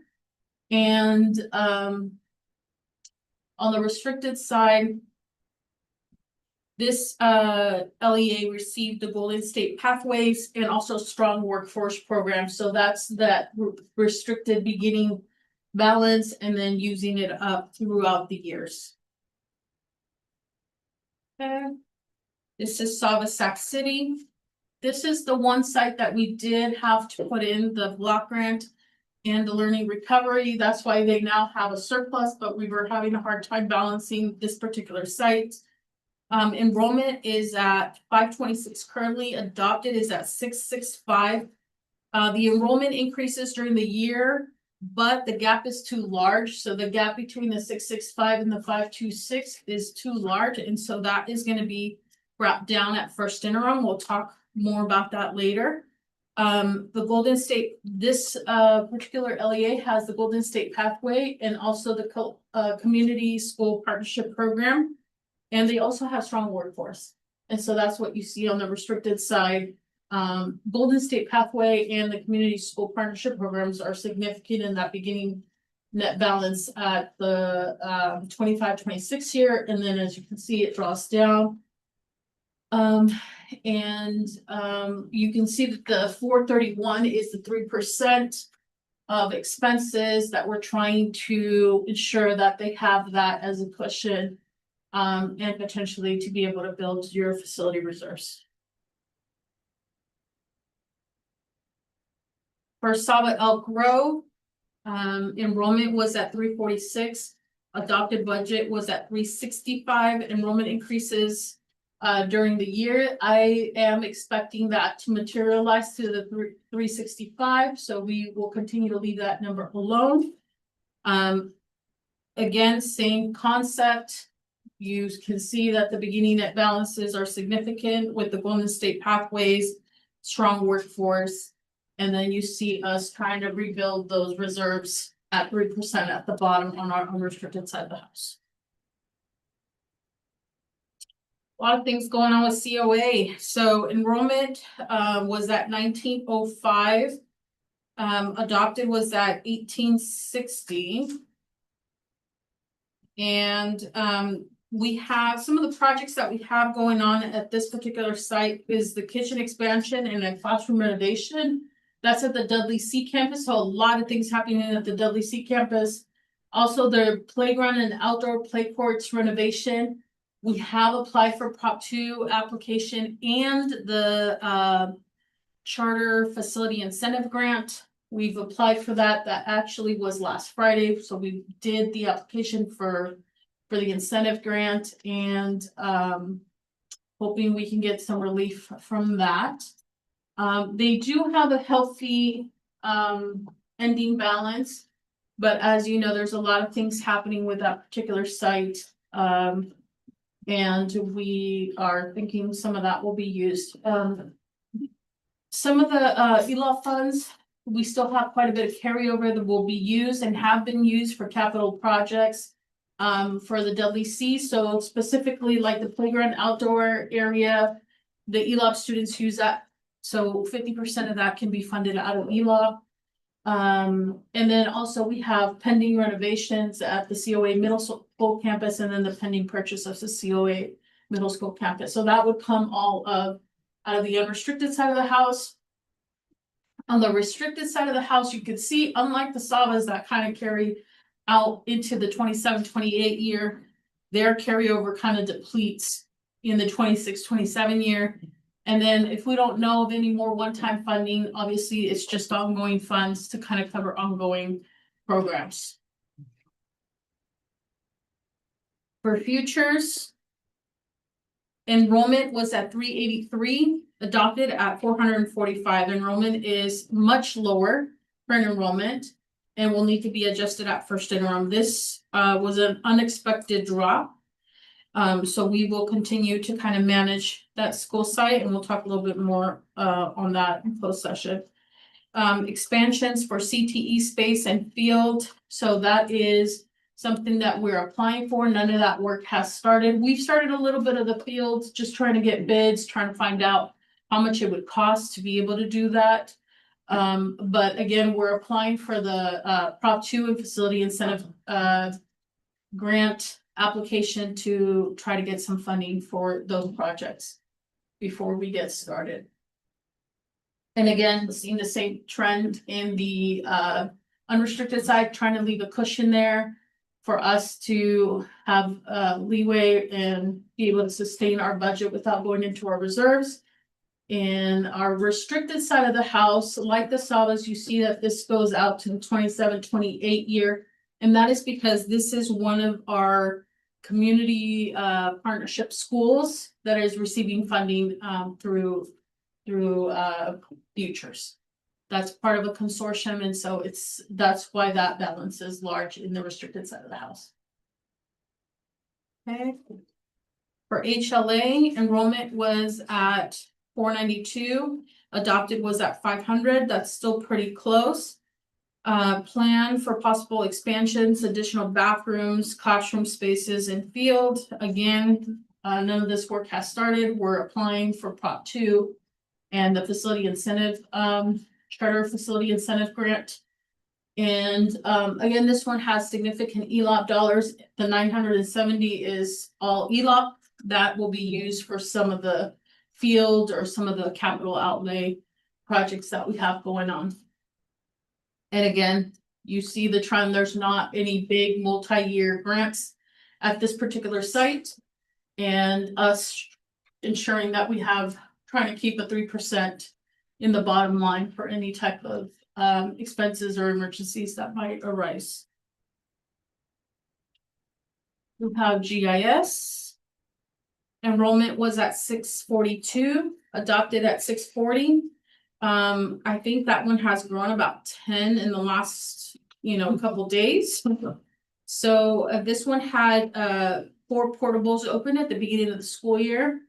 And we are continuing to work on that project. We have a field renovation, TK building, bathrooms, and this is collaboration with San Juan Unified. You guys just approved an increase to that project totaling a total of 9.4 million. We are on phase 2 already. And so we are expecting to complete this project sometime in December, January timeframe. And again, we did our research. We can apply, even though this work has started, for Prop 2 and the facility incentive grant.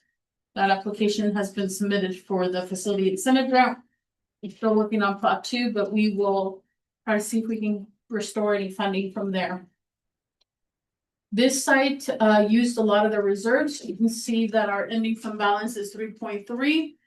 The 500,000 is what the school agreed to replenish the reserves for the facility set asides. And they're still within their budget. The 29,000 in the negative is due to expenditure still coming out in the current year for the facility project. On the restricted side of the house, again, no big one-time or multi-year grants at this site. It's just kind of pretty much ongoing funding. And last, oh no, yeah, this is the last one. Epic. Our enrollment as of 8/15 was at 408. Adopted budget is 425. This site has been doing heavy advertisement for the TKs downstairs. So we're still working on that. That TK classroom has not been completed. We're expecting to finish it sometime this fall. So 2 TK classrooms are being built downstairs with bathrooms. And then the rest of the space is being used for pullout. As you know, they also took the West Sac suite. So that suite, I believe 195. They're using that to either do their ELOP program, indoor PE. They're still exploring how that will be used. So that is in the works. And again, no big one-time grants that are multi-year. He does have some ELOP funding that we are using for some of this capital outlay, the carryover that's there. And that's about it. And again, this 350 is due to the facility project that's going on this year. And then trying to keep a 3% reserve in the operating budget. Looking ahead. I got my binoculars on, trying to see what's happening.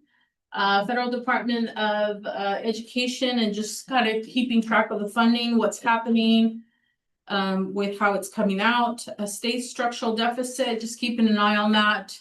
Obviously that has to impact us one way or another. The cash deferrals that we know about already in June 2026 deferring into July. On multi-year, keeping track of our multi-year assumptions, and then just knowing that we don't have a backup plan, no rainy day fund to kind of save us in another crisis. And I will entertain any questions. Yes. Yes, Omar, thank you for your presentation. It was very, very well done. You know, it's really unfair. Jason got to do the vision, and you got to do the reality of education in the GCC, the US and California. I really appreciate the graphs. I'm kind of a visual learner, and those graphs really kind of jump out at you. Mark and I were commenting on the one on the student population decline in California, and that's really going to come back, particularly when you see charter schools kind of growing a little bit and the decline in the traditional K-12. I think the other graph that really kind of bothers me is the one that I looked at it with PERS going up to almost 28%. That is one that is, the state is going to have to figure out some way to backfill and do something with that, because it's not sustainable for school districts to continue to do that or full-time. Yeah, and at one point they had some relief in one of the years, and then all of a sudden they're like, you're on your own. Just, it's got to be addressed. I need to comment on your cartoon that you had about the good old days. Now, Yes. Bruce, I think will totally agree on the. I was just going into administration in 1978 when Prop 13 passed. And I will tell you, that was when we shifted from local funding to state funding, and it was absolutely a crisis. It was beyond the Wild West days. It was really, really difficult to explain to people that had not been through it, and it happened immediately. But, So that's not a correct. no, Description. I saw that and I says, I don't remember the good old days. Smiley face. There were lots of layoffs, a lot of things. Yeah. I mean, not a lot of Funding dropped layoffs, so there were fast. layoffs in every district in the state of Yeah. California. And that is essentially what are the unions on in the state, to the degree that they are now. I had a chance to look at some technical charter down in LA, and you brought out that educational investment program. And I would really suggest we look into it, that the technical charter down there has a teacher training program. And I don't know how they fund it, but it's a big operation. Mhm. And I assume they coordinated with the local higher education, the local universities and colleges, but that's what I would recommend. If I can, Elmira, not going into all of it. What keeps you up at night of all of this data, and all of the threats and all of the stuff that's going on? What really jumps and bothers you at say 3 o'clock in the morning? I think just being a school of choice and not really having lately, this is what's kind of kept me up at night, is how do you predict when you'll have a school that maybe had 500 students and then drops to 350, right? How can we see that sooner? What can we do to fix it, right? So, those are kind of things that I've had conversations with Superintendent Sample and trying to figure out strategically, okay, what happened from one year to the next that, we lost significant amount of students. This is the first year that I've experienced schools that have dropped that much. Just all the political changes, there's just so many things going on, from we're losing one-time funding, but we're getting other type of flavor funding. How do you explain that to our school sites? How can we leverage, what we do get? Is there any positions that potentially can go there to help support the school sites? It's just a ever-changing dynamic right now with the federal, what's gonna happen with that? There's some changes at the state too with CTE. So just trying to stay on top of everything and just keeping an eye out, reading all those circulars. I have to read them all because there's always something new coming out. So that's kind of what sometimes keeps me out at night, and just trying to think about, how do I resize, who do I leverage? What kind of supports may I look outside of the organizations to be able to kind of bring here and see what we can do about looking at other models potentially if it's not going to be sustainable, right? So, yeah. That's why you have to invest in a good crystal ball. Yeah, there's a lot of good crystal balls out in the other LEAs and other charter schools, and so I leverage as much as I can. Yes. Just to follow on to the loss of student population, do we do any national comparisons to see whether other states are having similar experiences? We have not looked at that data. I've kind of maintained myself in more locally, more in the state area to see what's happening in California. But that'd be interesting to kind of look to see what's happening national wide and seeing what's happening across the United States. Thank you. And as kind of a follow-up to that, you mentioned earlier that the projection is that California is going to be increasing population in the next couple of years. But declining enrollment, so people are having less kids. That's what that tells me. Yeah, that is the national thing that came Mhm. out within the last week or so. That the student population, children population is really going down. I know that's going on worldwide. Yeah. Japan is under a huge. United States too. Really? So, yes, it was in the paper a couple of days ago, not too long ago. Wow. And the other thing that just kind of, as I'm presenting and some of the conversations you guys are having is the enrollment in school districts, we have a statewide decline, but charters are showing more interest. There's a lot of bills every year on anti-charter bills, and there could be a correlation to that. The Right. issue is not charters, but voucher system.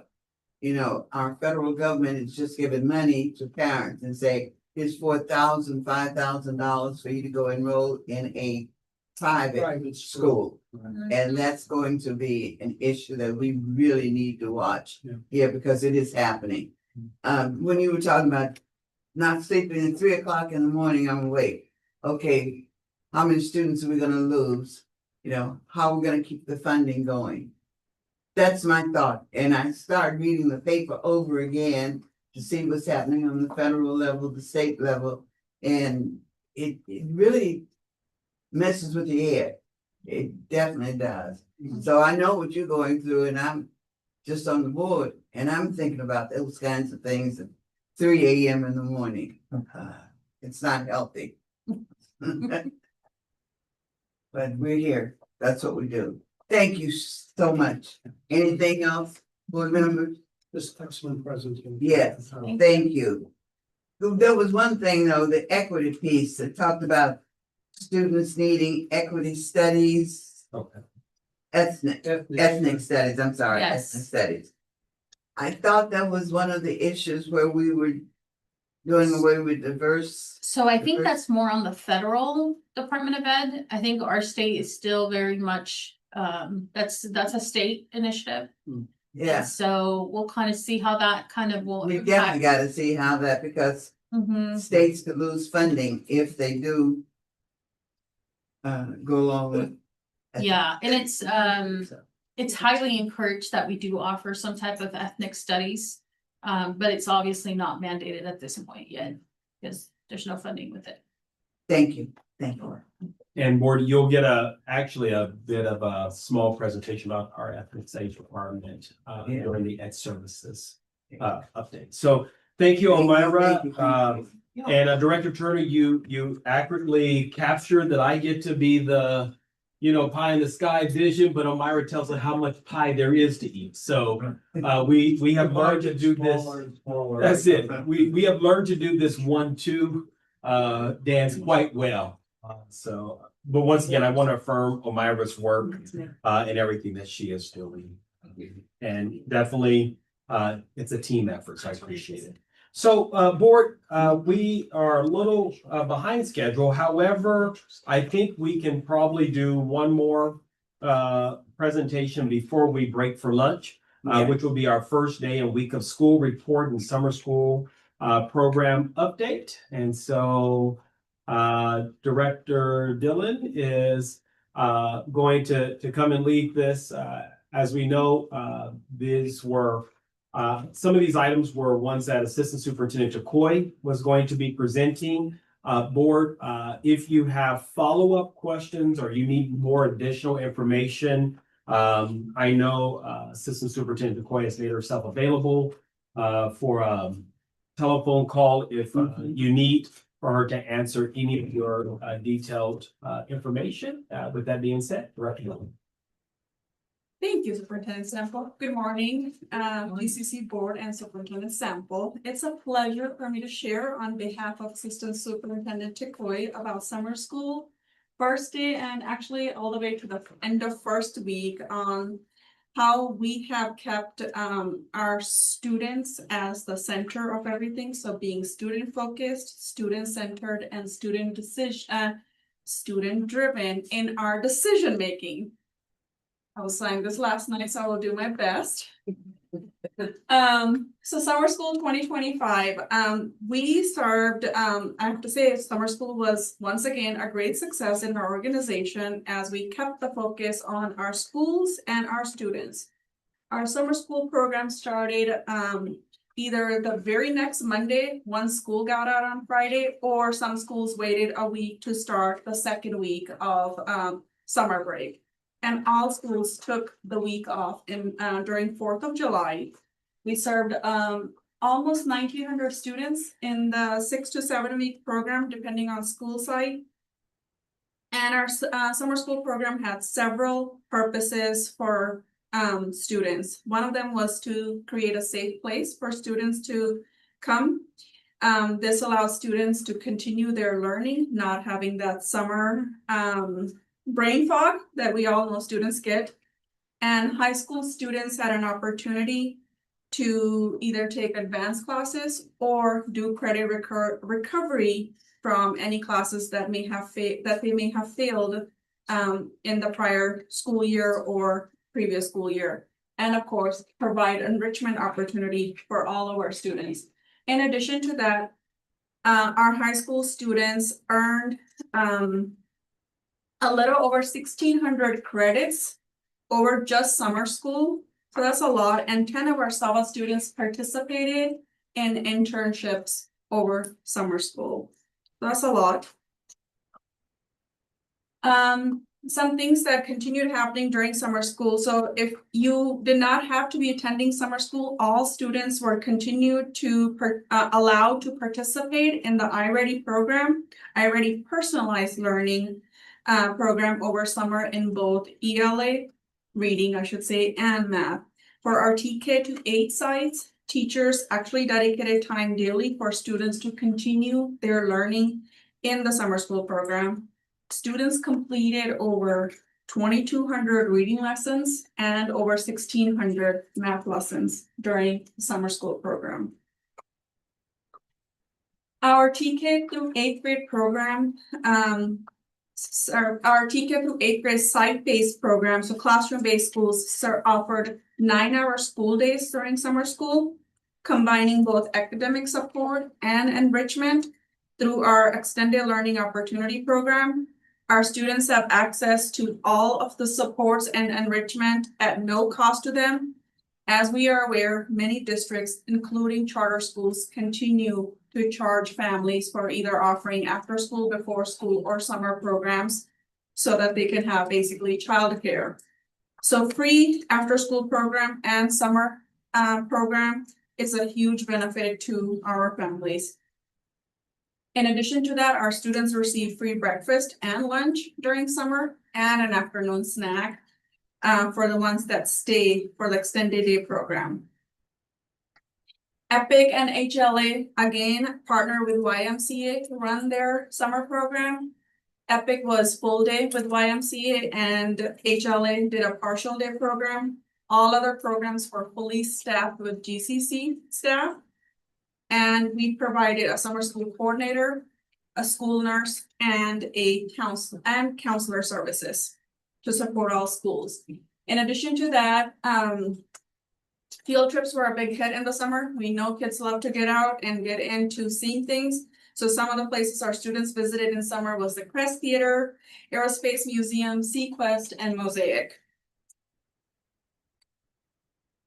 So how do we start a strong school year? We start a strong school year with having a strong start with our leadership.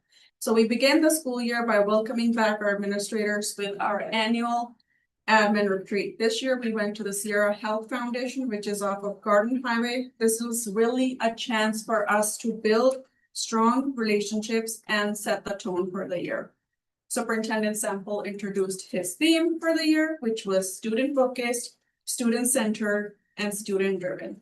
One key highlight was training all of our admin on charter safe related to human resources management, which is really necessary and a great refresher to remind us how to support our employees. some of the leadership changes this school year. I know Superintendent Sample highlighted these earlier, but these are just some of the leadership changes this school year. The only few extras that I will highlight now is addition of Sean O'Neill, who is the dual enrollment coordinator.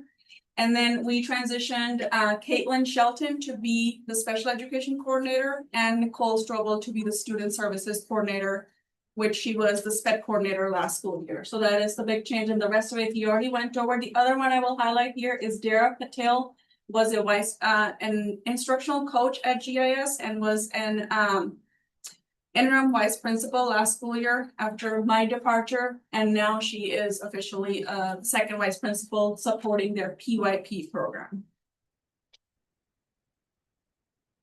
And then I think the slide just got switched around. Really, here is our GCC leadership team. These are the people that do everything behind the scenes to make sure our students stay the focus, the center of our focus in whatever decisions we are making. Connections Academy at CCCS. So this is our newest program that was added to the CCCS program. This Learn from Home partnership with Connections Academy is serving kinder through 10th grade in their first year of being a pilot program really for us. We had a strong start with 93 students in the first few days of school. And then it quickly grew to 156 students at the end of last week, and we are continuing to see an enrollment spike in that program. And of course, starting a new program means challenges, so there was a ton of them. But the new principal and school staff, along with our data department, have been addressing these issues, working through them, and ensuring that students have a positive start to their school year.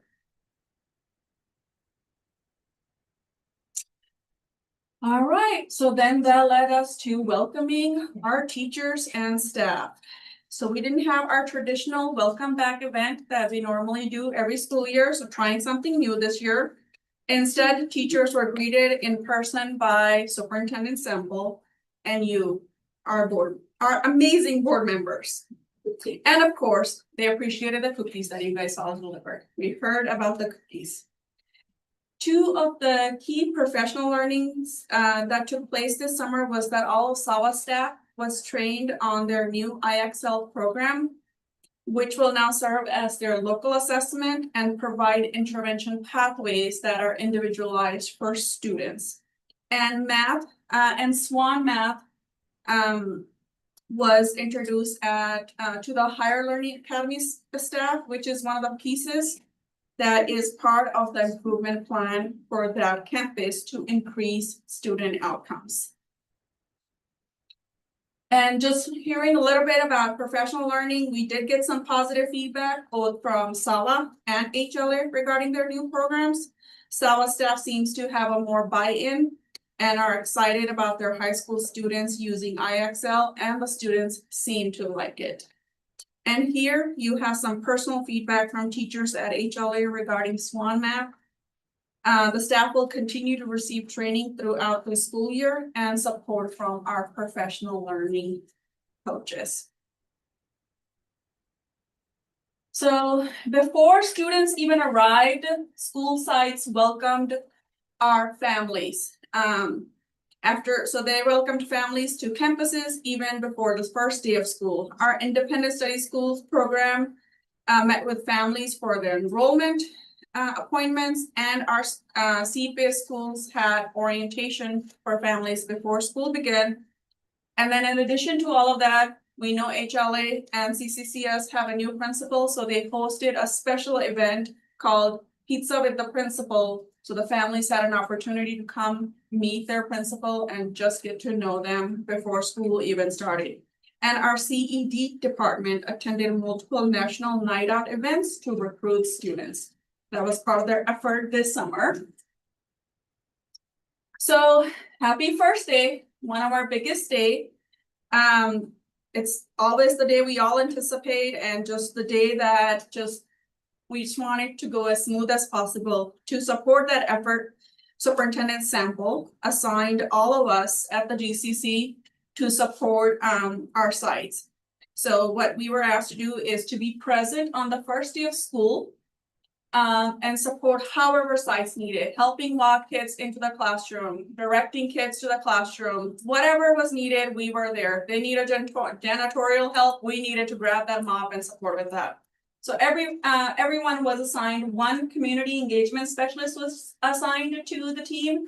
And then one ed services department member was assigned to the team. So we all cleared our schedules to support the first day of school and be present at sites however needed. It was not easy. I had no idea where the classrooms were, so I struggled. When parents asked me, where's room KO3? I was like looking around, I have no clue, so I'm trying to figure that out. Next year, I think we'll all ask for a map ahead of time.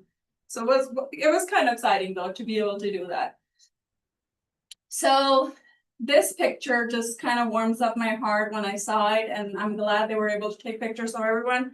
Really, our ed services team partnered up with the facilities department to deliver mobile standing desks to all the principals this school year.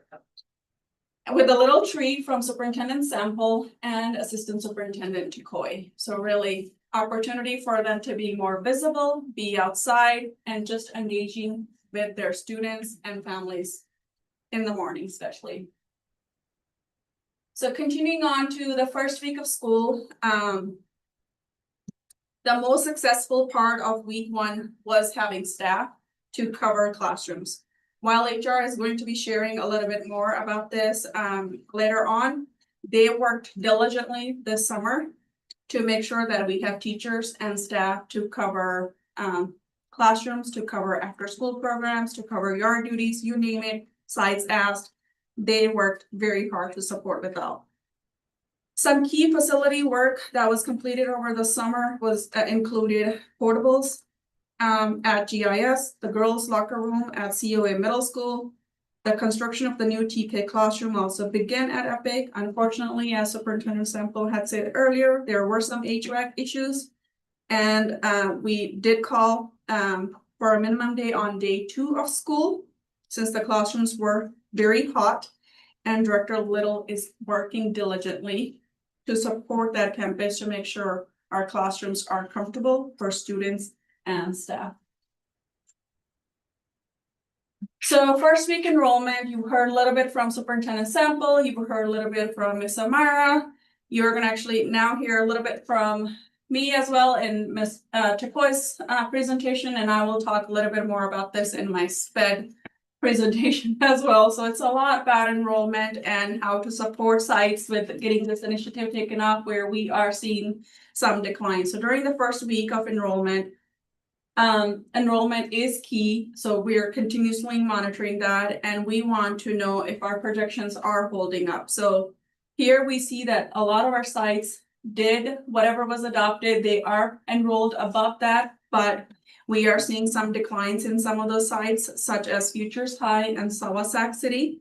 So our community department will now be supporting those sites in doing more outreach to see if we are able to get more students. And currently we have the privilege of serving 5,600 students. So we will continue to focus on that, and we are committed to serving them with excellence. Thank you for your support. Right. Yes, yeah. Yes.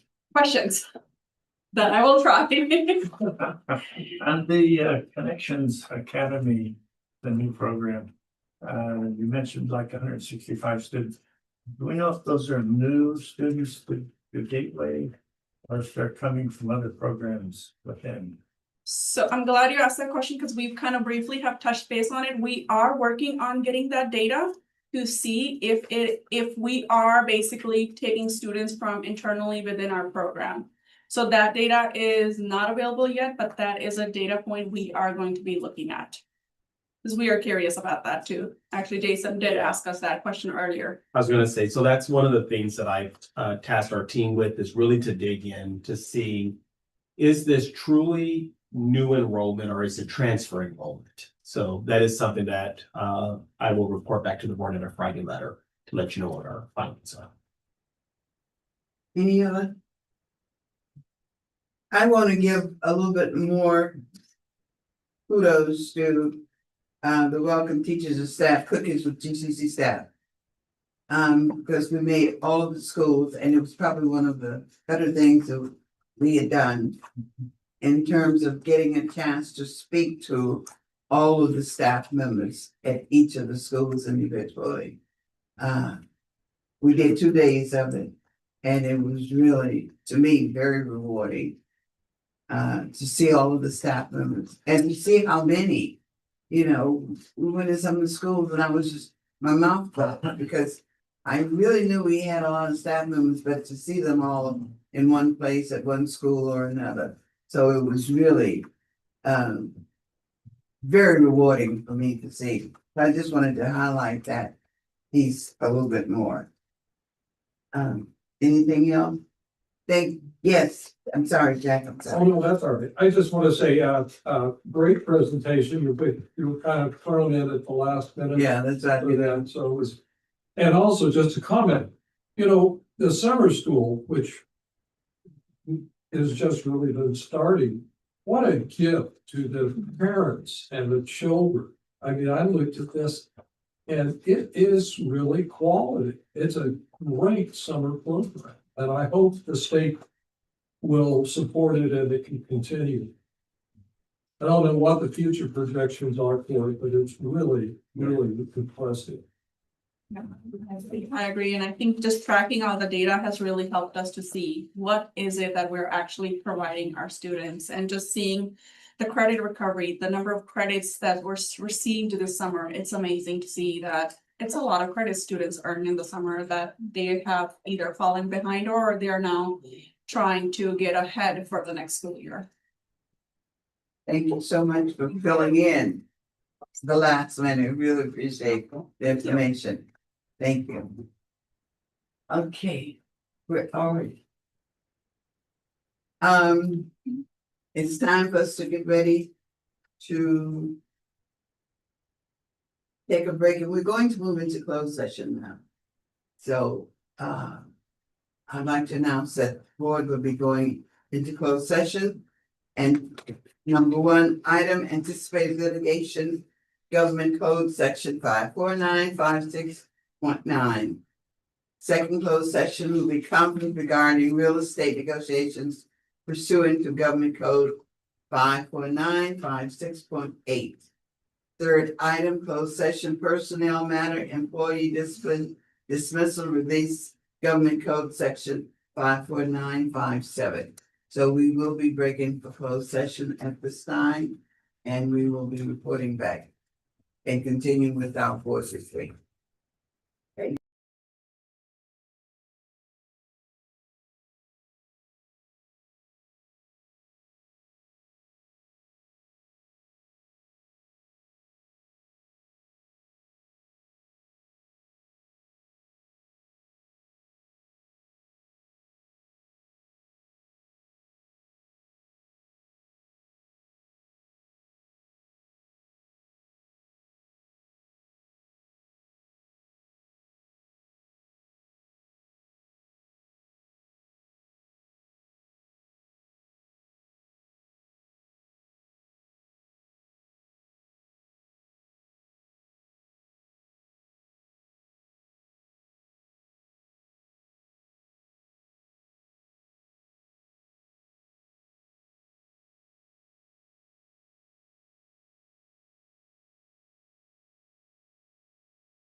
We are back from closed session. And the board did have an item, the board gave the staff direction to move forward on getting information on real estate negotiations. That was the item that the board directed staff to move forward on. So we are now back into our regular board retreat meeting. All right, thank you, Madam President. Next up, we have three kind of successive reports. We have our Ed Services update, our professional learning update, and our SPED and our UCP update that will start. So with that being said, Director Cal, and then Chief Learning Officer Dr. Gold, and then Director Dillon will kind of come in that order. And we're gonna make it close time. So Dr. Cal. All right. Hello, Board Directors and Superintendent Sample. It's my pleasure to present to you the Ed Services update on behalf of Assistant Superintendent Takoy today. We're going to start by talking about the Instructional Action Framework. The Instructional Action Framework is our emphasis for this school year with the intention to level up our academic programs. The work to build the framework began last year. We partnered with Thrive to conduct focus groups with staff, parents, and students to do a needs assessment. Then the site administrators reviewed the results to determine their own areas of strength and growth.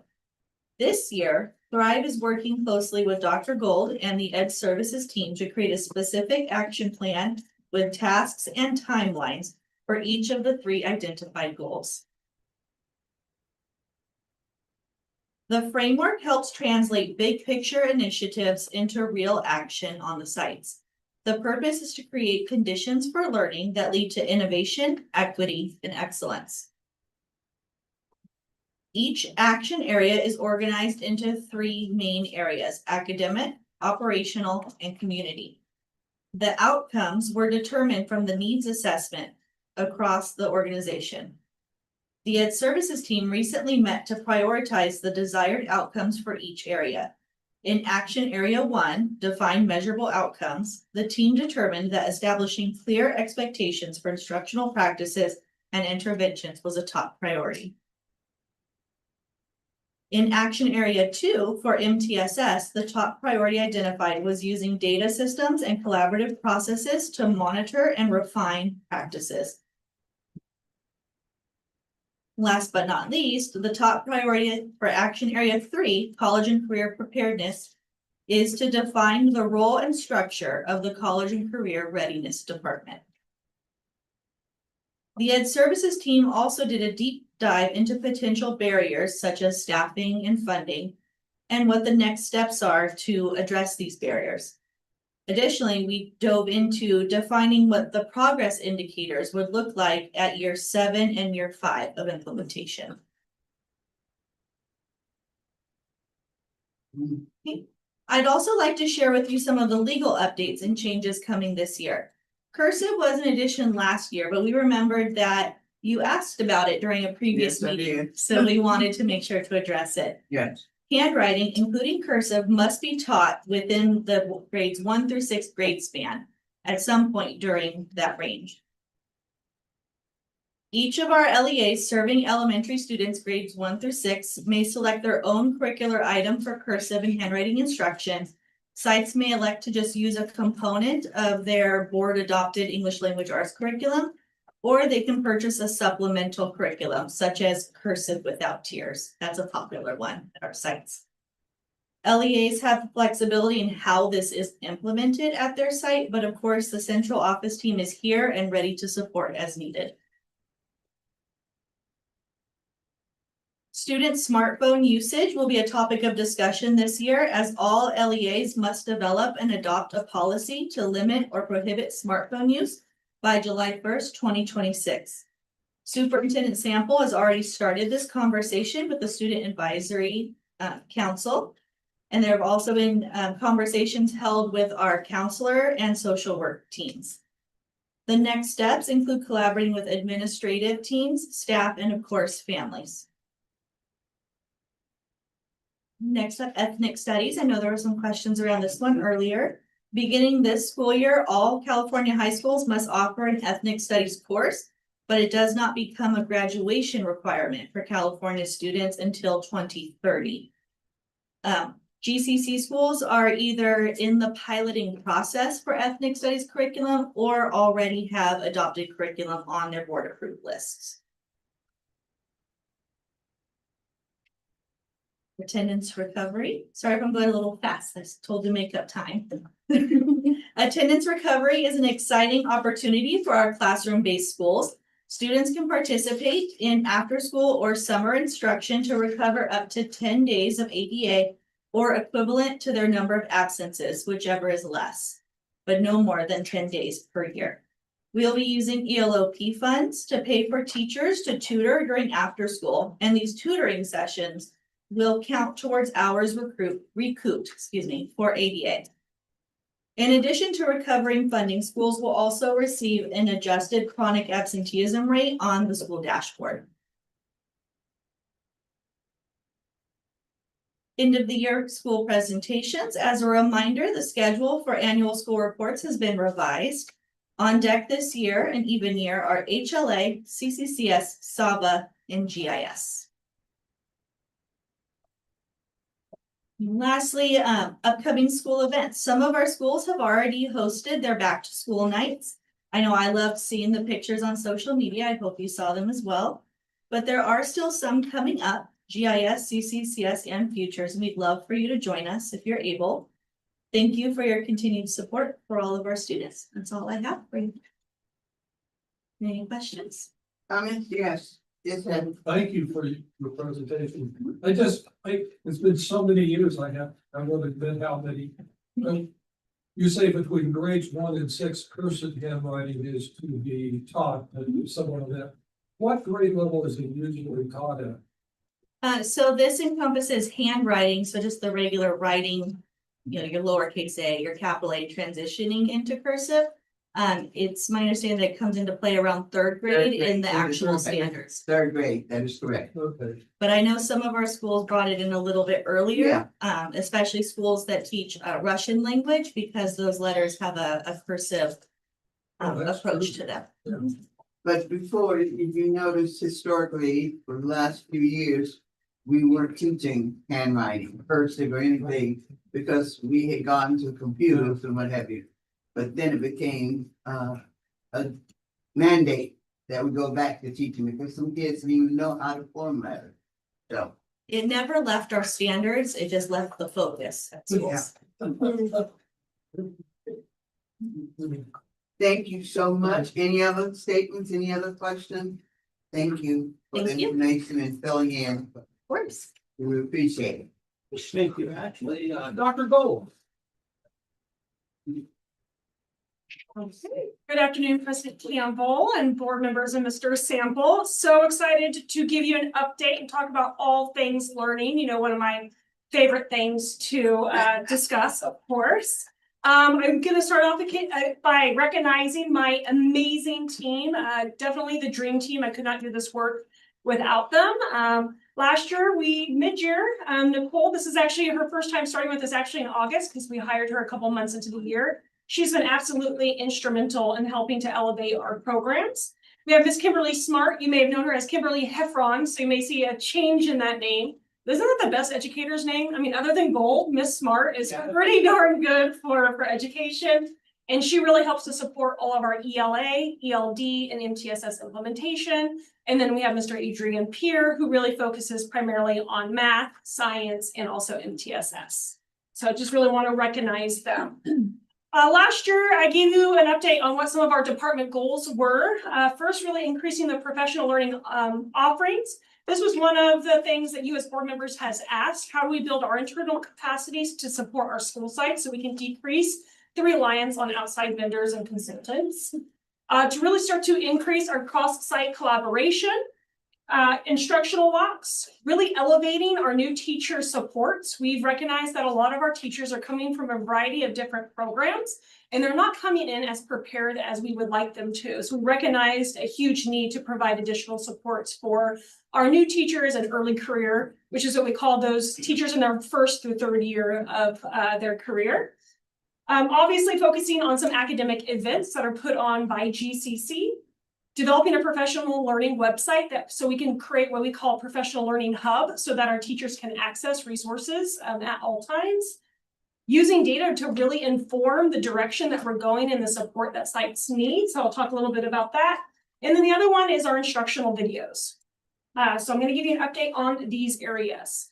So our impact in increasing professional learning opportunities, our team provided this year over 75 professional development sessions on topics such as the science of reading, also known as letters, building thinking classrooms, behavior management, language acquisition, SIPS, which is an intensive research-based literacy program, to name a few. And notably, many of these PDs are multiple days, but we didn't count that in our actual impact of that 75. So you will see that increase from the first year the department launched to last year. And we also held over 192 coaching consultations and observations of direct site support with our sites. I say for central office staff, we are the number one, I would say here, that are at sites providing that direct support services. We also organized 3 GCC events last year. Of course, our GCC Con, which served over 850 staff members last year with over 60 sessions. We also had our GCC Innovators Fair, which also saw an increase of participation with over 600 families. And then we launched our first annual inaugural Math Bowl, which we're very excited to bring back this year. In addition to that, our team earned an additional 7 certifications. So those are in trainings that then we are able to provide at a high level to help support our sites so that they can make the best impact on our students. This also substantially decreases the cost that we're having to pay for these professional learning opportunities outside with vendors or other conferences. So then we can then use these funds to support students and make a positive impact in other ways. So the update on cross-site collaboration. Last year, one of our goals was really to provide an opportunity for our sites to collaborate more. This was a request we heard consistently from both site leaders and teachers.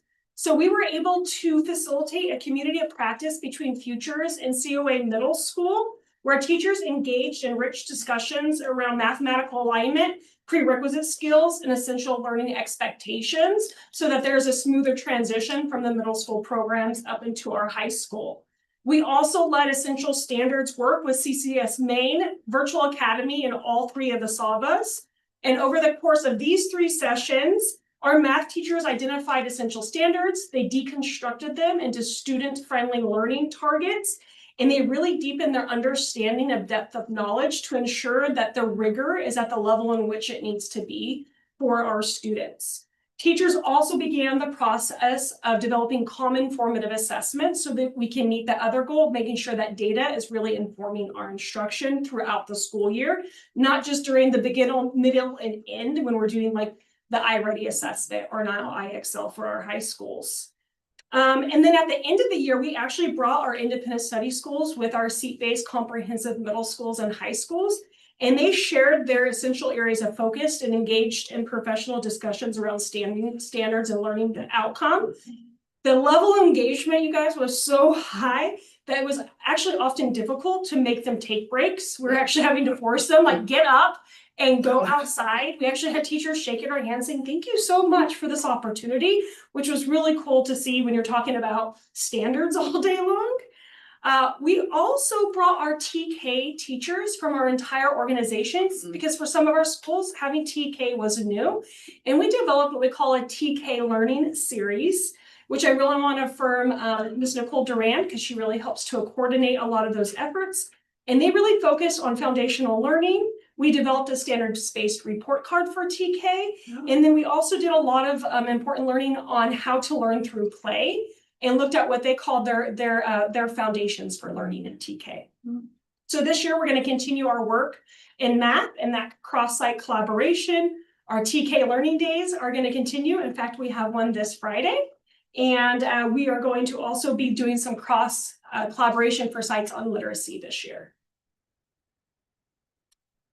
So looking at what we have planned for a year, we do develop like a year at a glance. Our team is excited to be offering some amazing professional opportunities for our staff. These were based off of not what we thought, but actually by collecting data, talking to sites, through observations, through talking to coaches and teachers. And we offer these sessions both during the day, but we also have after-school opportunities as well. And it's not just for our teachers, they're also for instructional paras and other support staff as well, like business service technicians, clerical, RSP, etc. So some of the big ones is the science of reading, which I'm beyond thrilled, which we call letters, has caught on like wildfire. This is one of my passions, and I think I'm so excited because it's a very intensive training. It's a 2-year commitment for this training on the science of reading. And last year we started with 1 cohort. This year we have 4, which is so great. And this training is actually considered the gold standard of literacy training right now offered in the United States. In fact, several states have already, their legislation have mandated specifically, not just the science of reading, but specifically letters, that it must be embedded into their teaching credential programs. And then their veteran teachers have 5 years to become certified. Similar kind of like when they did the EL authorization, a lot of states now are mandating specifically this letters training. So I'm very excited that I get to lead this work. I went through 2.5 years of training to be able to do this.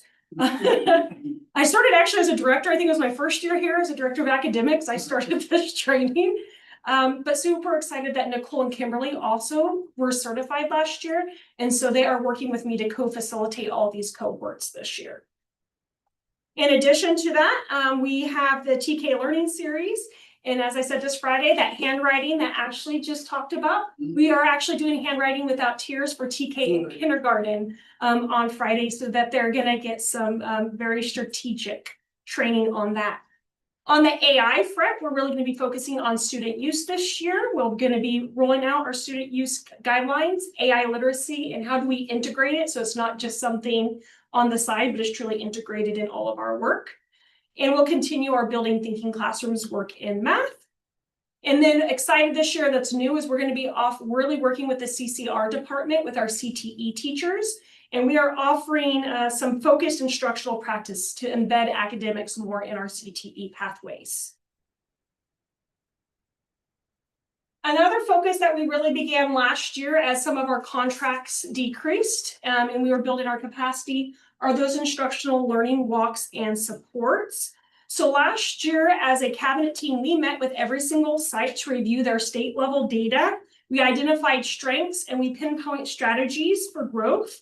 In addition, we utilized this really amazing data cast dashboard that Director Adam Vivier developed for us that really allowed us to get granular with our cast data down to the classroom level. So we could really work with sites on identifying what are some of the areas of strength that we're seeing, but also where are some of those areas of need, and then partnering with administrators and more specifically the instructional coaches to provide those supports to specific classrooms and school sites. In addition to looking at, state data, that's really great, but we really recognize that we have to get more granular. I'm sure Mr. Sample's so surprised to hear me say that word in Ashley when it comes to data is getting granular. And we started the instructional learning observations of walking through classrooms to really see what is the experience for the students. What is actually happening in the classroom to where that's why we're getting the results on the state assessments. And then we really align these with their site learning plans. So we did a lot of this work with Futures, SAVA PI, Virtual Academy, CCS TK8. All of our TKs, teachers also, half of them were able to go and observe and learn from one another. The other half will go this year. And then also our after school program managers, we went and observed and learned from one another at every single one of our sites, which was one of the first times that they've had the opportunity to do this. So this year we plan to continue to expand the learning opportunities with the goal of reaching all of our sites. And in fact, our first learning walk takes place tomorrow at Futures, which that is them there pictured. They did such a great job of taking the data. And then I popped into HLA and I locked, and they were so excited to show me like the proposal, and they were writing it all up, and they developed great observational tools based off of our data that we collected. So excited to continue that work this year. So now let's talk about our new teacher supports. So as I said, one of our top priorities are making sure that we are enhancing our supports for our new and early career teachers. Because we're noticing again that so many of them are not coming in with the skill set that our students need and deserve. And so to address this last year, we launched a classroom and behavior management series. And building on that foundation, we're started off the year with Start Strong, which was professional learning session during our onboarding welcome event. So during our welcome event, we had over 100 certificated staff members. And so all of our first year and third year spent a full day with our coaches on the foundations of starting your year strong. So processes, procedures, routines, expectations, so that they felt successful going into year one. In addition to that, we are working with the instructional coaches to provide very targeted monthly coaching conversations and cycles with each of the site's instructional coaches to meet their needs. And so you'll see here, these are some of the topics that we have strategically picked each month. So starting with this month, our coaches will be working with all of our new teachers on accessing and unpacking their curriculum, because that's a very daunting task, but extremely important. Then they're going to move into digging for data. We have teacher time hacks, ending the year strong. I love this one, beyond survival, ending with impact, and then measuring what matters. So these are just some of the very intentional capacity building that our coaches will be working with our new teachers on. The feedback thus far from our teachers who are attending these professional developments is overwhelmingly positive. So we're excited to continue that. For our events this year, so we kicked off our year again with that GCC new hire boarding. So almost 100 new staff members was greeted to us on our onboarding day. What's exciting about this is that the majority of them were certificated staff, but not necessarily new positions. These staff members were filling vacancies that we've had open since, the COVID time, or they were filled with contractors. So with the board being able to support higher salary schedules, the great work that we do, we've attracted a lot of high quality teachers to fill these positions. And so the morning began at GCC Theater because 100 people, y'all, would not fit in this boardroom anymore. So for me, it was just a planning kind of like, ooh, okay, how am I going to solve this one? So we started at the theater and we were able to talk about, Mr. Sample kicked it off. We talked about who we are as a GCC. What is a charter school? What separates us from a traditional district? HR came in and spoke about all of those important compliance pieces and the things that they needed to know, which a lot of times distract our teachers from starting strong, right? Because they don't know how to, what to wear, how to log in. And so we provide this onboarding so that they are successful. We then breaked for lunch and everyone transitioned back here. And we split the half of the day into very strategic learning sessions where we help teachers get into Aries, how to do gradebook, how to do iReady. There was a lot of tech issues, which is why the site's asked us to do this, so that when they go to the site, they're fully prepared from day one to make an impact on students. They're not, distracted by all of this noise. So I really want to affirm all of the administrators and staff who came to welcome, because we had so many people at the theater to welcome and really show that GCC family spirit. And then also for everyone who presented, I know Ashley presented, HR presented, I think even Jerry Little's team presented with our custodian for helping make that successful, because we couldn't do it without them. Also, we are in full planning for this year's GCC Con, because it does take a lot of planning. It is October 6th, so I hope you can join us for some of our sessions. As I said, last year we hosted 60 sessions. We will have more this year because we have more staff. So my problem this year is, it's a good problem to have, but how do I fit 900 staff members at RDP? So that is our current planning dilemma right now. And then for our Innovators Fair this year, at the end of last year, we toured a new museum. I'm going to keep that under wraps right now. Some of you maybe have a little insider knowledge of who that partnership's going to be with, but we're finalizing a date, and then I will let you know what that partnership is with. But it will be a new museum. And then we're expanding this year our Math Bowl to include high school.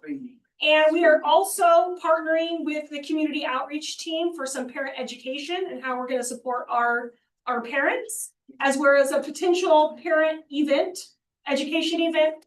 And then we are brainstorming having a literacy league, kind of like a math bowl, but for literacy, because I mean, who doesn't love competition? Our school sites really loved it.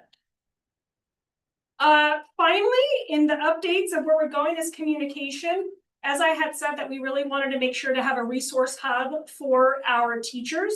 So we were able to successfully launch our professional learning hub.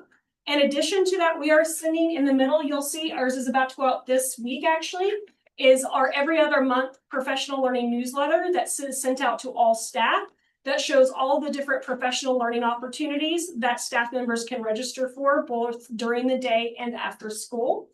And then we also created a digital catalog because our sites were asking us, hey, what are the other PDs that you're doing at other sites, or what can you offer us? So we created a really cool digital course offering book that lists all the PD sessions that we are currently offering. However, we still do customized PD with partnering with all of our site leadership, so that is still an option. But at least it lets them kind of innovate and understand what we can do to support them. So what are some of our next steps? Well, this year we really want to focus beyond PD and really with ongoing implementation and coaching. We don't want our PD just to be a drive-by and then they attend it and then, you know, they don't have time to actually implement it. So we're getting very strategic about if we're coming onto a site and providing a customized PD, how we make sure that their instructional coaches and administrators are following up with that and truly integrating it into their site priorities. We are going to develop micro-learning modules that we can include on our professional learning hub so that teachers have access and staff to little small sections of areas that they want to grow in. We're going to continue to build our site leadership capacity for leading instruction and continue to use our data to inform our instruction moving forward. So those are some of our next steps for this year. So with that, I will entertain any questions. Any comments? There's a lot of information and speed talking to get us through it. Luckily, I'm the right person for that. Mr. Anderson. Very complicated. This is really excellent. I like this onboarding learning teachers and having coaches and mentors working with them on a continuing basis. One of the things I wanted to ask, I didn't see it in that part, was the CKH training. Where does that fit into that? Is that, how far are they into their position before we start introducing them to them? Yeah, so our first week back was a full week of onboarding training for all of our new staff. So Monday for the new teachers was Start Strong. 2 was the second day was the onboarding welcome back with HR and the PD in the afternoon. And then all of our new staff did CKH on Wednesday, Thursday. So they've already been trained. And then Friday they had site onboarding. So it was a full week of just making sure that they knew our culture and they were prepared from day one. Okay. Well, I want to say, I have no doubt that you bring the same enthusiasm to your professional development presentations as you did here. Because that's one of the questions I really have, and I'm really pleased to see that we're doing in-house the professional development and not going outside that we have done for years and years. It really is so much better to have someone here that has the gateway philosophy that we want to promote. I was trying to predict how many new teachers we hired, but I knew it was significant. Well, and you mentioned 100. I don't know if all of those are teachers, certificated teachers, but on the new staff, many of those teachers, I could just kind of sense looking at them, when we approve the staffing positions, that they had prior experience. Do you get, that's what I'm coming to, do you get pushback a little bit? Because myself being an old classroom teacher, it's really kind of hard to walk in when people say, well, here's the way we want to do it. Can you kind of expand on that? Yeah, so about out of the 100 that we onboarded, 80 of them approximately were certificated. And of those, there's about 50 to 55 who attended Start Strong, which means that they were in year 1 through 3, what we consider early career. Okay. And so honestly, there was no pushback. I think because they were so new, they were just very thankful, like, thank you so much. We gave the opportunity for those who are over 3 years, we gave them the description of what it was. They had the option to join that support, but they did not. It was not required for them. Oh, it's not required for them. How often do you do in classroom observations? It's increasing all the time. My team is probably in a classroom doing observations, I'd say every week, if not every other week. Yeah, that's critical, because that's where you really get a sense for if the teacher is struggling or is classroom control or the quality of what they're presenting to the students and so forth. Oh, 100%. It was like what I was saying, like the dashboard is the accountability right at the end. It's what is actually happening in the classroom. Is the rigor there? Do they have the conditions for learning in place? So with futures, for example, we ended up, based off of our observations, they broke their students into 3 PLCs that were very intentional. Some teachers received 8 weeks of classroom management conditions for learning, professional learning. Others was on rigor. Another one was on academic discourse. So very strategic based off of those observations. Then we went back, did the observations again, collected the data, and then those students teachers then switched where we changed the support for them based off of that. I kind of hate to pursue this, but it was one of my old areas that I worked with. Do you have a process when you sense something is going on? Do you have a remediation process to deal with someone that may be struggling with classroom control or just getting communications back that it isn't working in the classroom with that person? We do. We really partner with the site administrators and their instructional coaches to provide them that level of support that they need. Good work. Thank you. Yes, I am so thrilled beyond words to hear what you've done with the new teachers, the kind of training that you're giving them, particularly because they are the ones that really need it. I had a chance when we went out and visited the schools the first week when they came back to acknowledge the new people. I went in each group and asked who are the newbies and shook hands, how happy we are to see you. So thank you for following up with that kind of support given to them and continue with it because they need it. You know, it's ongoing.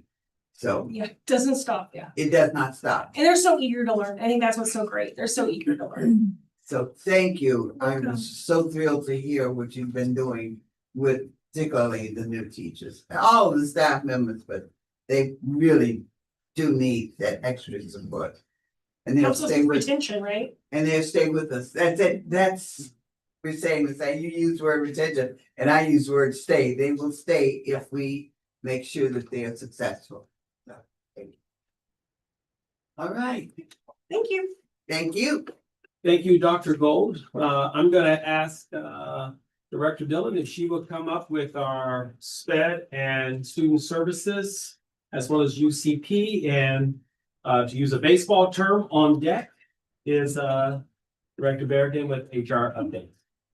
All right, I will try to do my best to keep this within the 10-minute updated timeline. Thank you. Thank you. Good afternoon, everyone. So now I'm just gonna say, here you go, next. All right, this afternoon, I'm gonna be presenting to you guys about really student support services with the lens that we are keeping the focus on being student-centered. So with that, I will begin my presentation on starting off with the uniform complaints. So GCC has designated Assistant Superintendent Maureen Elliott as the compliance officer to receive and address uniform complaints that are filed. GCC does have a policy that we utilize which outlines the procedures that must be followed when a complaint is filed. All staff is informed about this a UCP complaint procedures through our staff handbook. And our parents and guardians are notified through the annual notification, which are sent via Parent Square and is posted on our school websites and are ultimately in the process of getting translated into multiple languages as well. So that is posted for them to be able to see our processes. I'm happy to inform that all UCP complaints and non-UCP complaints that were received last school year were fully addressed and resolved. There were 4 formal complaints filed either to CDE or our authorizers, of which 3 were resolved. And there is 1 that is still pending in our superintendent's office. All right, earlier you heard Ms. Amara talk about enrollment, and I talked about enrollment on behalf of Assistant Superintendent Tekoya, but I'm now going to move into enrollment around special education as it pertains to my department. So across our GCC schools, SPED enrollment has really increased over the last 2 school years from being at 606 students to 698 this school year, which is a little drop compared to last school year. But we also see a fluctuation of about 500 students that projected enrollment compared to where we are right now. So that's a big change for us for sure.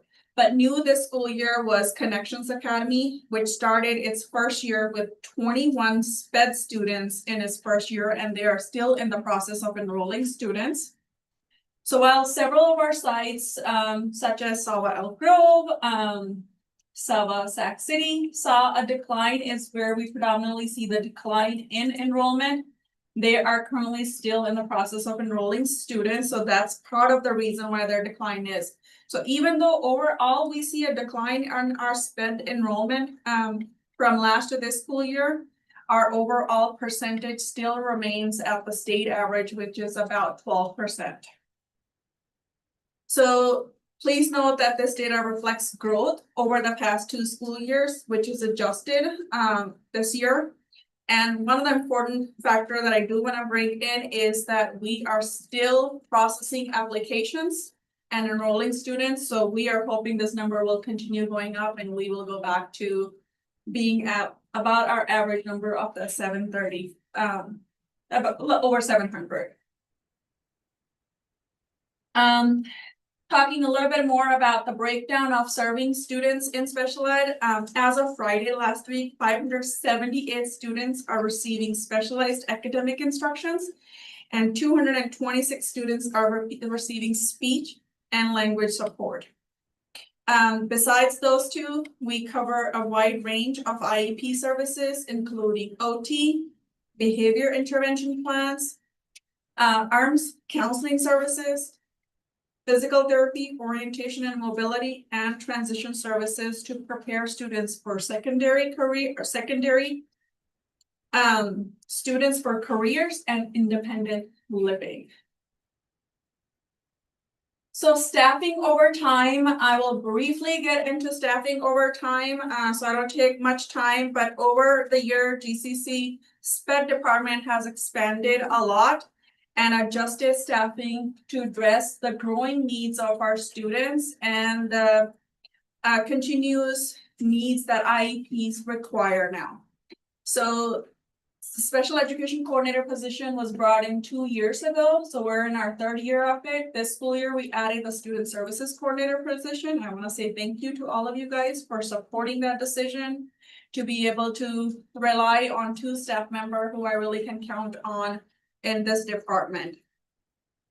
Having a vocational transition specialist really helps us to work with our secondary students on their IEP goal of transition services and really supporting the students with field trips, applications for colleges, doing their FAFSA applications. So just seeing her go side to side and support that has really been beneficial and a tremendous, really a need that our students have. The SPED informational systems specialist, so we call her our SAFE specialist, Miss Tanya. It has really helped us to step up our compliance monitoring. She's currently in the process of supporting all of our case managers with all the compliance issues, so we can resolve those before our census date on August 2nd for our department. And then I do want to make a note here that we know the program specialist position was approved last school year, but that position is currently on pause due to budget restraints as part of the AB 84 uncertainty. So I just wanted to acknowledge that. As far as staffing in the specialists area, school psychologists, we did increase one school psychologist position from last school year to this school year. And that really was due to the number of students we serve and being more equitable to our staff. So currently about 825 students are assigned, 80 is assigned to each school psychologist, which is pretty typical of the state average. Not saying it's right, but that is really what the reality is. For our educational specialists, the mild mod specialists. So over the years, we have increased that and we are currently at 28 ed specialists. I do want to make a note on this one. I feel like my department and I am very proud of where we are. We currently have 26 that we hired within GCC and 2 of them are through a contracted agency. So all 28 positions filled for in-person services. And we have one that is now a GCC resource specialist and he is taking over all the overages at different sites. So we don't have to add in a second person where there's 32 or 33 students and the case manager cannot have over their 28. So we're proud of that work. The next thing is we're in the process of adding an ed specialist that has a moderate and severe credential as the state. As of this year, all schools are required to identify the degree of supports needed for all students receiving special education services. So those students that are identified as having extensive needs must be assigned a case manager that holds a mod severe credential. So over the past several years, as an organization, we are seeing an uptick in enrollment of students that require these extensive services. And so traditionally, what we will see in regular school districts is that these students will be put into the specialty class to support them. But because we have an all-inclusive model, they're put into traditional classrooms, we need to provide these additional supports and modifying their curriculum to support them. So that is one of the reasons why this position will be a GCC-wide position as well. So they will be serving the different students within the different schools. So currently across GCC, we have identified 12 students who will be needing extensive supports, and that will be the caseload for this feature. And then the occupational therapist position was added this school year. Thank you for approving that back in late spring. We were not successful in hiring someone in-house, but we do have someone to come in person through an agency. So we're happy that we're able to get someone that is providing OT services in person and not through a virtual setting. That has been really a focus for us this school year. Our speech and language pathologist and the SLPAs are really a great team and they work well together. We've fluctuated over the years on how many is needed, but currently we're in a place where we have a good number of both of those service providers to support the speech and language needs of our students. Moving on to behavior and health services, the BCBA position has been filled by someone through an agency right now that holds the BCBA certification. That was important to us, is to bring someone in that position who has that certification and that qualification, knowledge and experience to support really the needs of school sites who are experiencing behavior support needs and are constantly asking for that support. So we're working on supporting sites with that. Our nursing staff between the RNs and the LVNs have kind of fluctuated over the years, but we're in a sweet spot of having the number of staff that is needed to support all of our sites with hearing and vision screening, with our diabetes management, with health plans, and of course, anything related to immunization, one or topic that is ongoing on a daily basis. And our health clerk supports our school sites with that as well, with monitoring the immunization requirement and making sure all the letters go out. Making sure sites are excluding students when they are not in compliance with the state's requirement around immunization. So a lot go into all of these team members to support the sites. So just making a note of all of these staffing adjustments demonstrates GCC's commitment to enhancing student support services, meeting the evolving needs as our students are also changing post-COVID and maintaining compliance as required. I sincerely appreciate the board's commitment to continue providing. Oh, I need to take a minute. I'm trying to rush through this now. I'm gonna take a second. I sincerely want to appreciate the board's continued support, dedication, and commitment to ensuring that all GCC students receive the support and services they need to thrive. As always, thank you, all of you. Thank you. Whew. Yes. Did I hit the 10 minutes? But you're not gonna check, you're not gonna check. Presentation. You so sorry. I'm like, now I'm just getting nervous. Yeah, All right. Yes. All right, now I'm ready for questions. A number of years back, and I won't go how far back, we were well below 10% of our student population. Were identified as special education. It took us a long time to get up to 10%, which at that time was the state average. You're now saying the state average is 12%, which we're at the 12%. I can kind of guess what's going on, but why the increase? So coming from a site as well, and post-COVID, I started noticing a change. Even younger and younger students are experiencing uptake either with behavior, which leads to IEPs from a lot of schools, because once behavior problems starts happening, they are in need of special education. And that term keeps coming back, so that kind of bothers me. But not just saying within GCC, that's not what I'm trying to say, but that does happen. And then a lot of the diagnosis is around autism, is one of the major ones that we are continuously seeing in younger and younger students.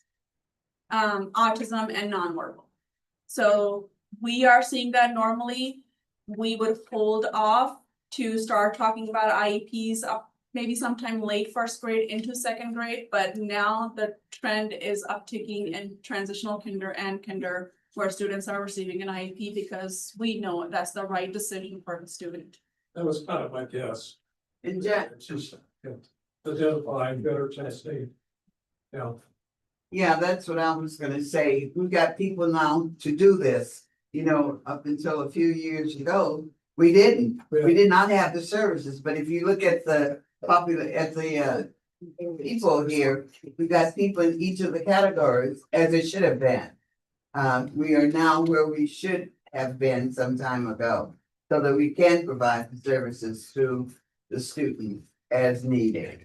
I had one question on your speech and language people. Do they rotate to schools by day or by hour? How does that work? Combination of both. We have 5 speech and language pathologists that serve the 9. So they oversee all 9. So a couple of them are only at one site because really there's a large number of students that need it. But a couple of them, rotate? 4 of them actually rotate to different sites. So they have a split up by days. They'll do 2 to 3 days a year, 2 to 3 days a year. The SLPAs are either just full-time at one site or they are split between 2 sites. So a couple of days on one side and a couple of days on the other side. So depending on need.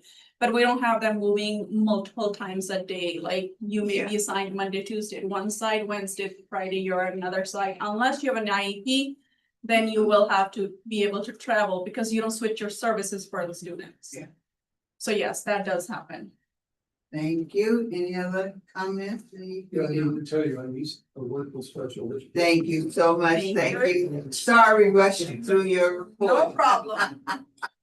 Just drink water. Okay. Thank you, Director Dillon. I'm going to take a bit of a pause to recognize a special student. So I'm going to ask our Director of Academics, Director Cal, if she will return. we'll come back, so.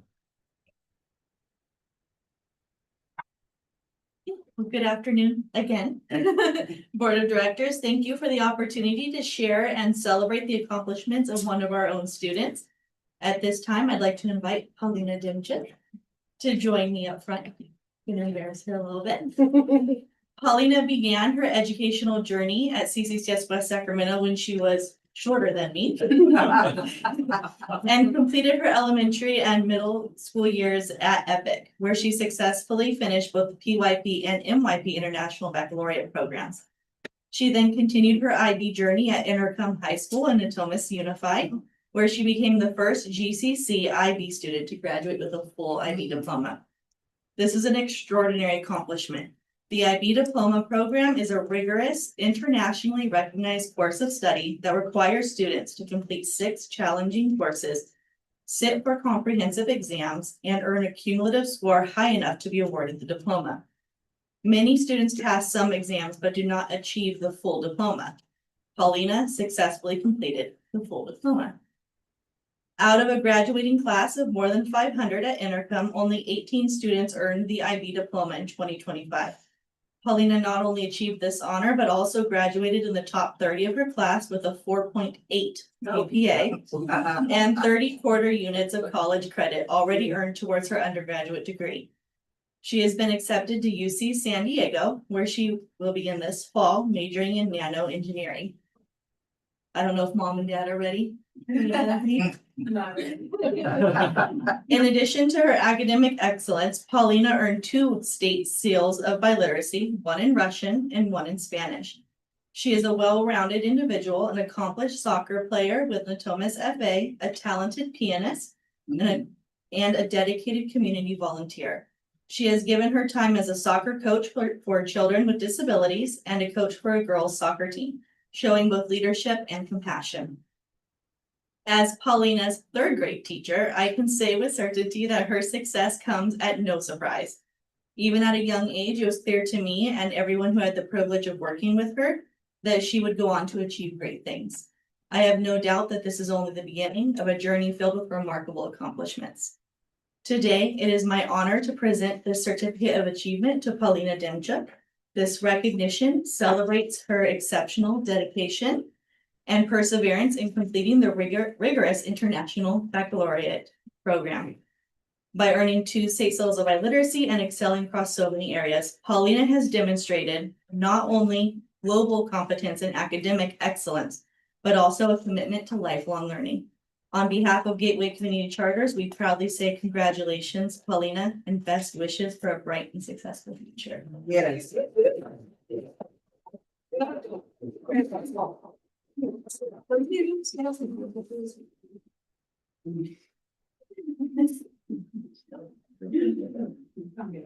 It's right in front of the podium. I'm trying to find you a picture of it.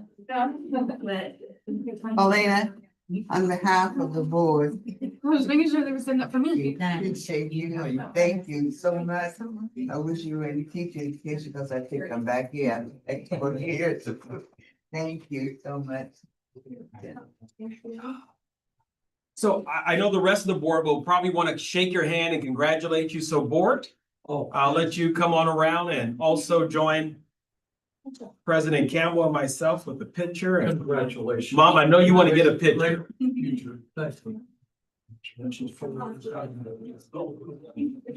So we expecting her to come back here. We're gonna do it in front of the podium. In front of the podium, Yes. you come in the middle right there. Can I? Yeah. Mom, I was gonna say, Mom, it didn't hear you. Are we okay here? You're Yes. fine. Thank you. Wait, sorry. Thank you and congratulations. Thank you. And I wish the best for you. We want you back here working. Yeah, absolutely. That sounds like a job offer. So, Yeah. yeah, so San Diego may not be that nice. Thank you. Great job. It's a beautiful young.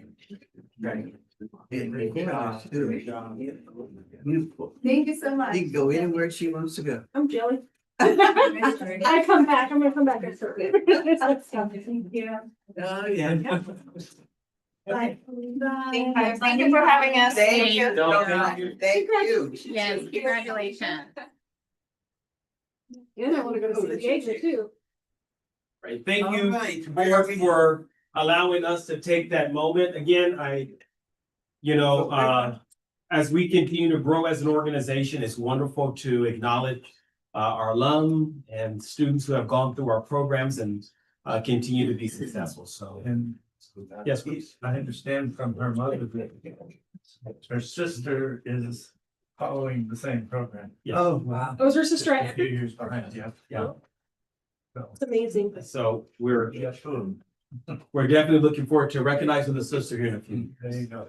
All right, as we continue with some of our final items, we have one more report out that we will provide to the board, and that is our HR update and personnel annual report. And then following that, board, we will move into our regular business items, and then we will close out shortly after that. So, Director Berrigan.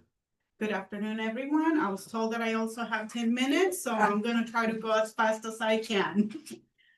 Today I'm just gonna be providing you a quick update on personnel annual report, the GCC key personnel compensation review, familiar relations for 25-26, and staff retention update.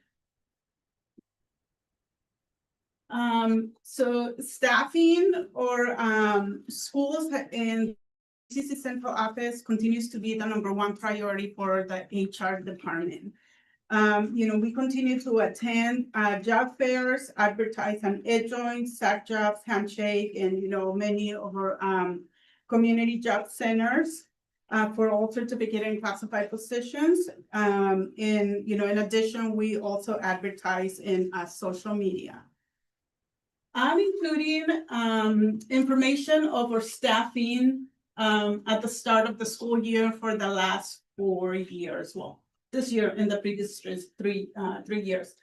As you can see, starting with the 25-26 school year, as of last Friday, we had a total of 918 employees at the GCC. Now, this includes our part-time employees and our substitutes because they are part of the GCC. But that's a 71 staff increase from the beginning of last school year. I know that Dr. Gold mentioned that we did had about 100 new employees at our new orientation.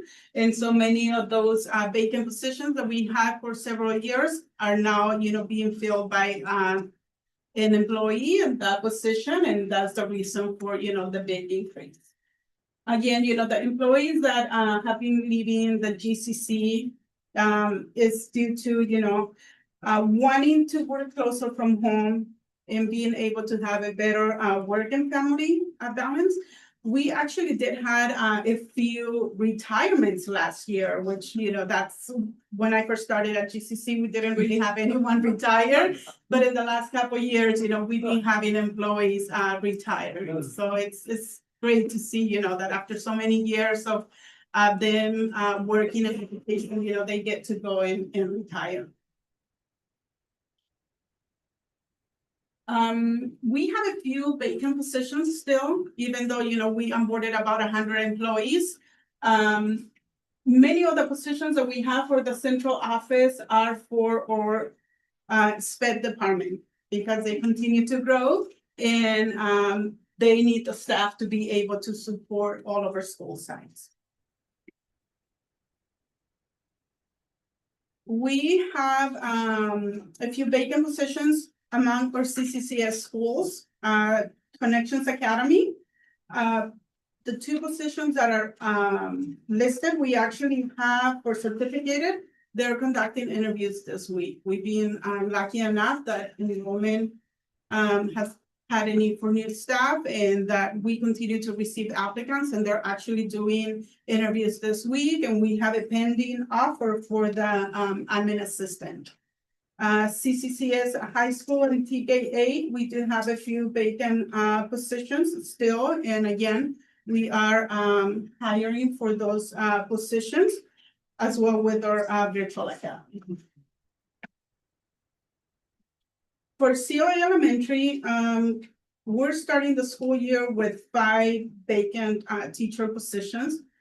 Even though we have 5, last year, at the beginning of the school year, we had 12 vacant positions for COA Elementary. So this is, we're starting to see that we have been able to hire positions that were vacant, the previous year. We also have a few of our para educators for our after-school program in playground assistant, as well as, the middle school, a couple of positions open. EPIC is doing pretty good. They currently only have a need for a TK ELD teacher and a Russian teacher. Teachers, last year they started the school year with 2 vacant positions. This year they started the school year with 1 vacant position. So we are celebrating them and being able to secure a math teacher that they needed last year, but we still, are struggling with our chemistry. For GIS, this year we have a few vacant positions. 4 of those positions are due to AB 1505 due to credential requirements where, we needed to make sure that everyone that is teaching has the credential in getting rid of some of those paraeducator positions and having to hire credential teachers. So we're still struggling with PE, Russian, and Spanish, but we have substitutes in all of those positions. HLAs. HLA still has a total of 7 vacant certificated positions this year. The only one that we have not been able to secure a permanent or long-term substitute is our Spanish, but we have secured a GCC substitute that is able to start as of September 2nd. So that person was on vacation this month and was not able to start the school year, but will be starting in September. And so we will have all of those positions at HLA filled with long-term substitutes. So even though we have 7 vacant positions, last year they started the school year with 12 vacant teacher positions. So that's a huge accomplishment for HLA. In our Sabbath schools, we do have a few positions that are still open, and many of them are interviewing this week for some of those certificated positions. We continue to, so we started a partnership with School Education and Teach Star back in 22-23. And this was to provide certificated substitute teachers for all of our school sites that needed to fill those vacant positions that we were struggling with. We are continuing our partnership this school year with Stud, and they have filled many of our vacant positions that we have along with our GCC substitutes. So this is the reason why we were able to start the school year with making sure that there was either a full-time GCC teacher or a school or GCC substitute in almost all of our classrooms as of the first day of school. And so those are the schools that they are currently, assisting with either long-term assignments due to employees being on a leave of absence or filling in for vacancies. And we're going to be using them as well for day-to-day vacancies as needed. Our partnership with Scoot has been really successful because many of those Scoot substitute teachers come to our schools and they want to stay at GCC. So part of school, they have the Teach Star program where many of their substitutes are going through that credentialing program.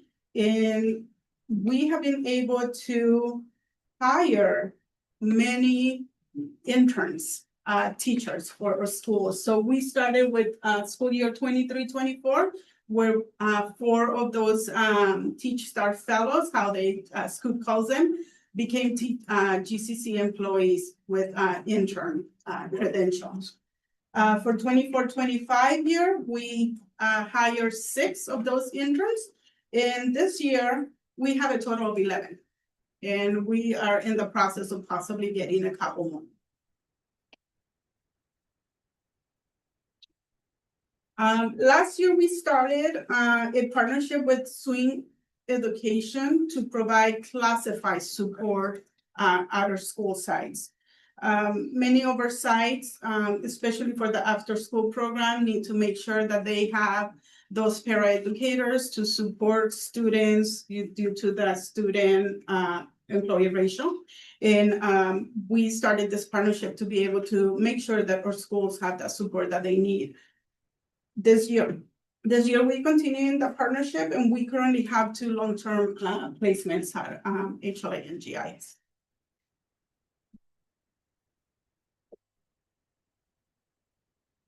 "30-day substitute permit." So as part of Superintendent Jay's sample vision to create our own teachers of tomorrow, HR it started supporting our own paraeducators into obtaining a 30-day substitute permit to be able to transition into a long-term assignment or filling those vacant positions that we've been having, at the GCC for all those certificated teacher positions. We are pleased to announce that we have supported a total of 21 classified staff through this process. In 23-24, when we started, we only had 3 that took us on into this, adventure. Then 24-25, we had a total of 11. In 25-26, we have 7. From those paraeducators that we have supported throughout the last 3 years, we have 6 that actually enroll into a credential program, and they're currently working as full-time intern teachers.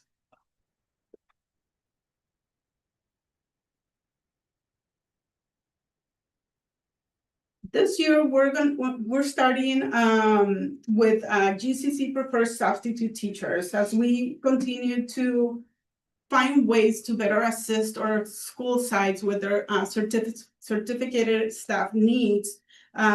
We brought this idea to Superintendent Sample of creating our own preferred substitute teachers and be able to provide full-time employment with medical benefits where, those substitutes are scheduled to work 180 days. They are able to participate in medical benefits, and they have been assigned on either vacant positions, long-term assignments, or they are taking on those day-to-day daily vacancies. So at this time, we have a total of 15 preferred substitute teachers, and many of them are supporting leave of absence and vacancies at some of those schools.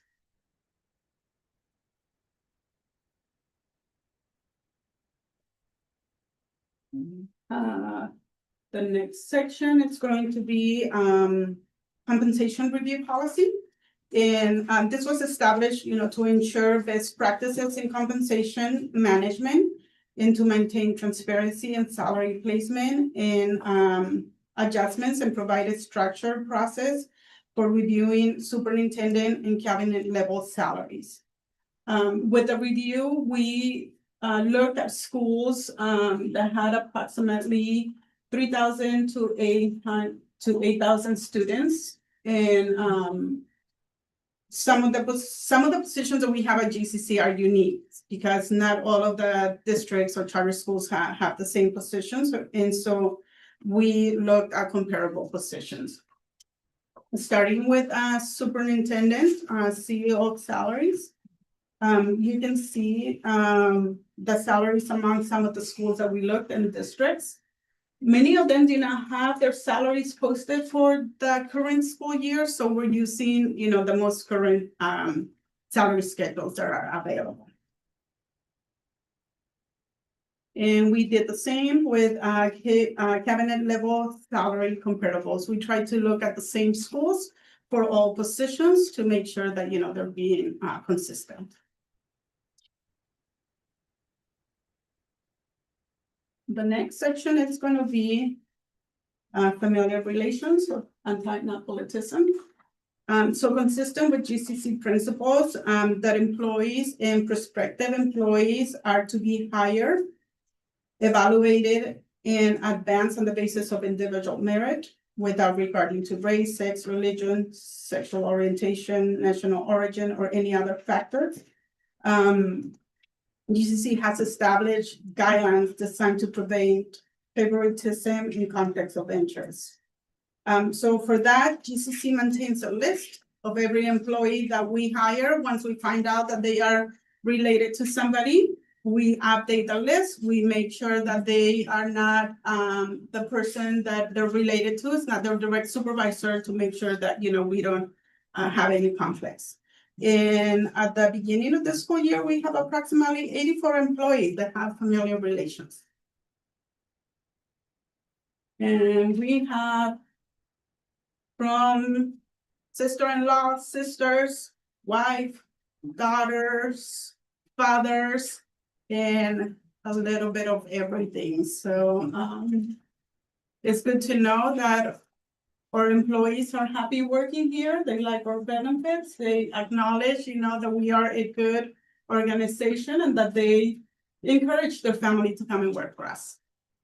And Laura, if I could just point out something here, this is an item that is, while it's not required by law, we are very attuned to live in that, to display it, be very transparent about it, which is something that many charter organizations do not do in terms of their familial relations, but we are very transparent about this, and we'll continue to provide this annually to the board for that transparency. And with that transparency, when we see that an employee is gonna be promoting, we find out, you know, will they be the direct supervisors of somebody that has familiar relations, and make sure that that's not. And staff retention is the last update. And this we have it broken down by certificated, full-time only, and classified full-time. We do not include our part-times or substitutes, because many of those positions, you know, are rotating chairs where they come in and go, you know, they don't have benefits and they're only here, you know, part-time. Starting with this school year, for the 24-25 school year, we had a total of 437 certificated employees. We had a total of 53 new hires, and from those 53 new hires, we have 51 that ended their employment with GCC and didn't return for that 25-26 school year. But the retention is still 88%, so I believe that we're doing really good on retaining our employees. For our classified, we had a total of 373. We had 68 new hires and 71 separations, but you know, some of those separations that had to do with the credential requirements and Budget cuts. budget cuts. So, but we still, you know, at 81% even with those. And that's it from the presentation. I hope I didn't go over. And right now, does anybody have any questions for me? Okay, Jack. Yes, again, thank you for the report, highly informative. You've been awfully busy. It has truly been a busy year for you. I was really pleased, and was brought up later, that we're deploying our own substitutes and creating a pool that's in-house. I think that's just a much better strategy, and it's certainly better for the substitutes. And I probably would not be surprised if we expand that program, because with the benefits that come with being that employed are much more than just being an independent contractor, simply working for another organization. A question for you. We significantly restructured our salary schedule last year. We have hired a fair number, not all of these people that are new. in the feedback from them when they are employed with us, how important was that salary increase or the attractiveness of our salary schedule? So many employees, they reach out to us when they received their assignment letters and stated that they were really pleased with, the increases that the board had approved. And that also gave us a better opportunity to be able to hire more certificated employees since we concentrated, more on that group of employees with our increases. And I believe that, hiring a total of approximately 80 certificated, since April, when we started doing the onboarding for this school year, it reflects that we were able to hire staff due to the competitive salary schedules that we have. And when we send out offer letters, we didn't go into this negotiating, because because our salaries were already higher than most charter schools around our area. And we are higher also than the districts when, you're looking at the lower. So you're proud to present them the salary schedule? We actually feel really confident when we make offer letters. That's great. Yes. And I'm not surprised with the number of familial family relationships because, we're not 900 employees. And we are a very strong supporter of the community. And so I think that's what strengthens us. It is not something that you look at. And I agree, it needs to be transparent. Absolutely. And something that I want to add for our substitutes, because we do want to continue to grow in our own substitutes, we started providing them the opportunity to attend those professional developments with our professional learning team, because many of them, as I'm doing the interviews for our new substitutes, are coming from a different background. This is, something new that they're trying, and many of them are asking what resources that you have so we can be successful. So in talking with Dr. Gold on how we can best support them and make sure that they stay with us because we need substitutes, we are now sending a monthly letter to our substitutes. Then we include the link with all the professional Learning offerings. learning offer, so that they're able to sign up. So they attended well with us. I think probably some of those organizations probably won't be too happy, with hiring new substitutes, but so. Yes. Our business. I talked with, at a conference I attended, last year, AXA conference.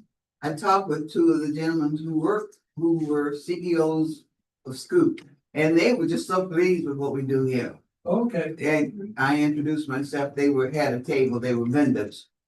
And they said, this is absolutely one of the best programs that they know of. Outstanding. Thank you. Thank you very much, Director Berrigan, appreciate it. So board, I just wanna catch you up on a few items before we move to our regular business part of our agenda. We have two more presentations that I'll move to future meetings. Our next board meeting, we will have Director Little, who will share kind of a facilities overview and update, and then our meeting after that, Assistant Superintendent Elliott will share kind of our community engagement, and he will bring in the community engagement team for you as a board to meet. So those items we will advance to our next meeting. So with that being said, With staff that would like being to move said, to regular we business. are regular into our consent agenda items. Board members, put on a different hat now, so we can go down through our agenda items and if there are any questions or anything. Are you with me? You got them? Okay, and for those who are watching virtually, I will read those items. Consent agenda items. Approve adoption of GCC board meeting minutes, 6/17/2025. Approve adoption of GCC special board meeting minutes of 8/4/25. Approve personnel consent agenda. Approve purchases over 30,000. Approve disposal and surplus technology. Approve annual board resolutions. Approve Salva overnight field trip to Washington DC, March the 24th to 28th, 2026. Approve board policy. And approve of MOU between Advanced Employment Group, AEG, and Sacramento Academic and Vocational Academy, Salva. All right, I will first entertain a motion. I move Yes. approval of the consent agenda. Move. Okay, I have a second. I'll second. You have a second. Any discussion on any of the items? Any discussion? Hearing none, seeing no hands, I will do roll call. Mr. Mark Anderson, Yes. Harry Block, Yes. Bruce Mandrick, Yes. Jack Turner, Yes. and Lily Campbell, yes. Those consent agenda items have been approved unanimously. And we are now into item 10, central administration. There are two items there. I move approval of item 10, the approval of the academic and vocational renewal submission. Okay, I'll second. every second. All right, any discussion? Any questions? Discussion? Hearing none, roll call. Mark Anderson, Yes. Harry Block, Yes. Bruce Mandrick, Yes. Jack Turner, Yes. Lily Campbell, yes. The next item under central administration, item 2, approval of Sacramento Academic and Vocational Academy, SCUSD, renewal submission to Sacramento City Unified School District. I'll move approval. Move approval, thank Second. you. And a second. Any discussion? Questions? Comments? Hearing none, seeing none, roll call. Mr. Mark Anderson? Yes. Mark? Yes. Oh, thank I didn't you. say it loud. Apologize. Harry Block, Yes. Bruce Mandrick, Yes. Jack Turner, Yes. and Lily Campbell, yes. So those two items have been approved. We have another item under personnel. Approve resolution 2025-2604, teacher assignment, missed assignment monitoring for school year 2025-26. And I just need to make one comment. We only had one person that was misassigned in that. So that is absolutely wonderful. And I think it was a math coach, I can't remember which one. But only one person out of the 900 and some people we're talking about. Okay, so with that comment, I will entertain a motion. So moved. Second. So move. Second. Did I have, you said second? Second. Yeah, okay, thank you. Any other discussion? Comments? Anything? Hearing none? Roll call. Mark Anderson. Yes. Harry Block. Yes. Bruce Mandrick. Yes. Jack Turner. Yes. And Lily Campbell, yes. So those items have been approved. We have done closed session. Oh, that's it. Yeah. All right. So we are now at the next item, announcement of next board meeting, Yes, ma'am. The next board meeting is September 9th at 4:45. September 9th. 9th. Okay, great. And now for closing comments, board members, it's been a long day. I know you have plenty of comments. Yes, Just thank you to all the staff. The food was excellent, the presentations, and I come away a better person. sorry, I didn't laugh like that. Yes, you are a great person, Mr. Turner. I concur. You concur, you're a better person too, huh? Absolutely. Mr. Block? As well. Anything? No? I'm sorry. Oh, you signed the papers, okay. Rosie? Lily, just one final comment. I Yes. have to tell you, I almost got careful in seeing the IB student who had gone through all of her program. You know, that was, I need to say, that was emotional. That lets us know what we're doing something right, and this Yes. is why we're here from 8 to 4 o'clock in the afternoon, well, you know, Yeah. because it's those student focused. And she's a gorgeous young lady, and I told her, go finish your schoolwork, come on back here, we got a job for you. No, not just academics, but the fact that she gives back to the community. Yeah. Is outstanding. Yeah, Great. lets us know that we're doing something right. All of you people here who are working tirelessly and every day doing something great for students. The student focus is what the superintendent is talking about. Oh, you have one thing now? Okay, now do signing. I had a young lady who talked to me, Sarah. She came up and gave me the biggest hug. I couldn't remember who she was. She said, "Mr. Block, you remember me?" I said, "No." And she said, "I'm Jeff." I said, "Oh." He said, "You remember how you used to run me to class, get me to school, and now I'm out, I got kids, and I'm a family, and all this and that." So that was my reward. Uh-huh, that's it. Come back, yeah. Yeah. However we get them, let's know that we're doing something right. And to the staff, all of you, Miss Melissa, all of you, what you do every day, I've said it over and over and over. We do appreciate you, Mr. Superintendent. Thank you for your vision and your follow through and all of the things you bring to us. It is indeed delightful to be here. And we thank you for this day. Good stuff. And then, Madam President, just on behalf of staff, thank you to the board. Thank you to our leadership team for a great job today and bringing you a lot of information and the preparation that went into it. And so, and thank you to Melissa for all of her work around the logistics. Yes.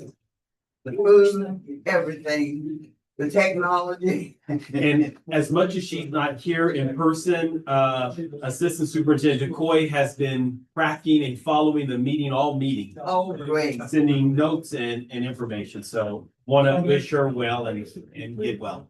Yes. Well, thank you, everyone. Thank you, board.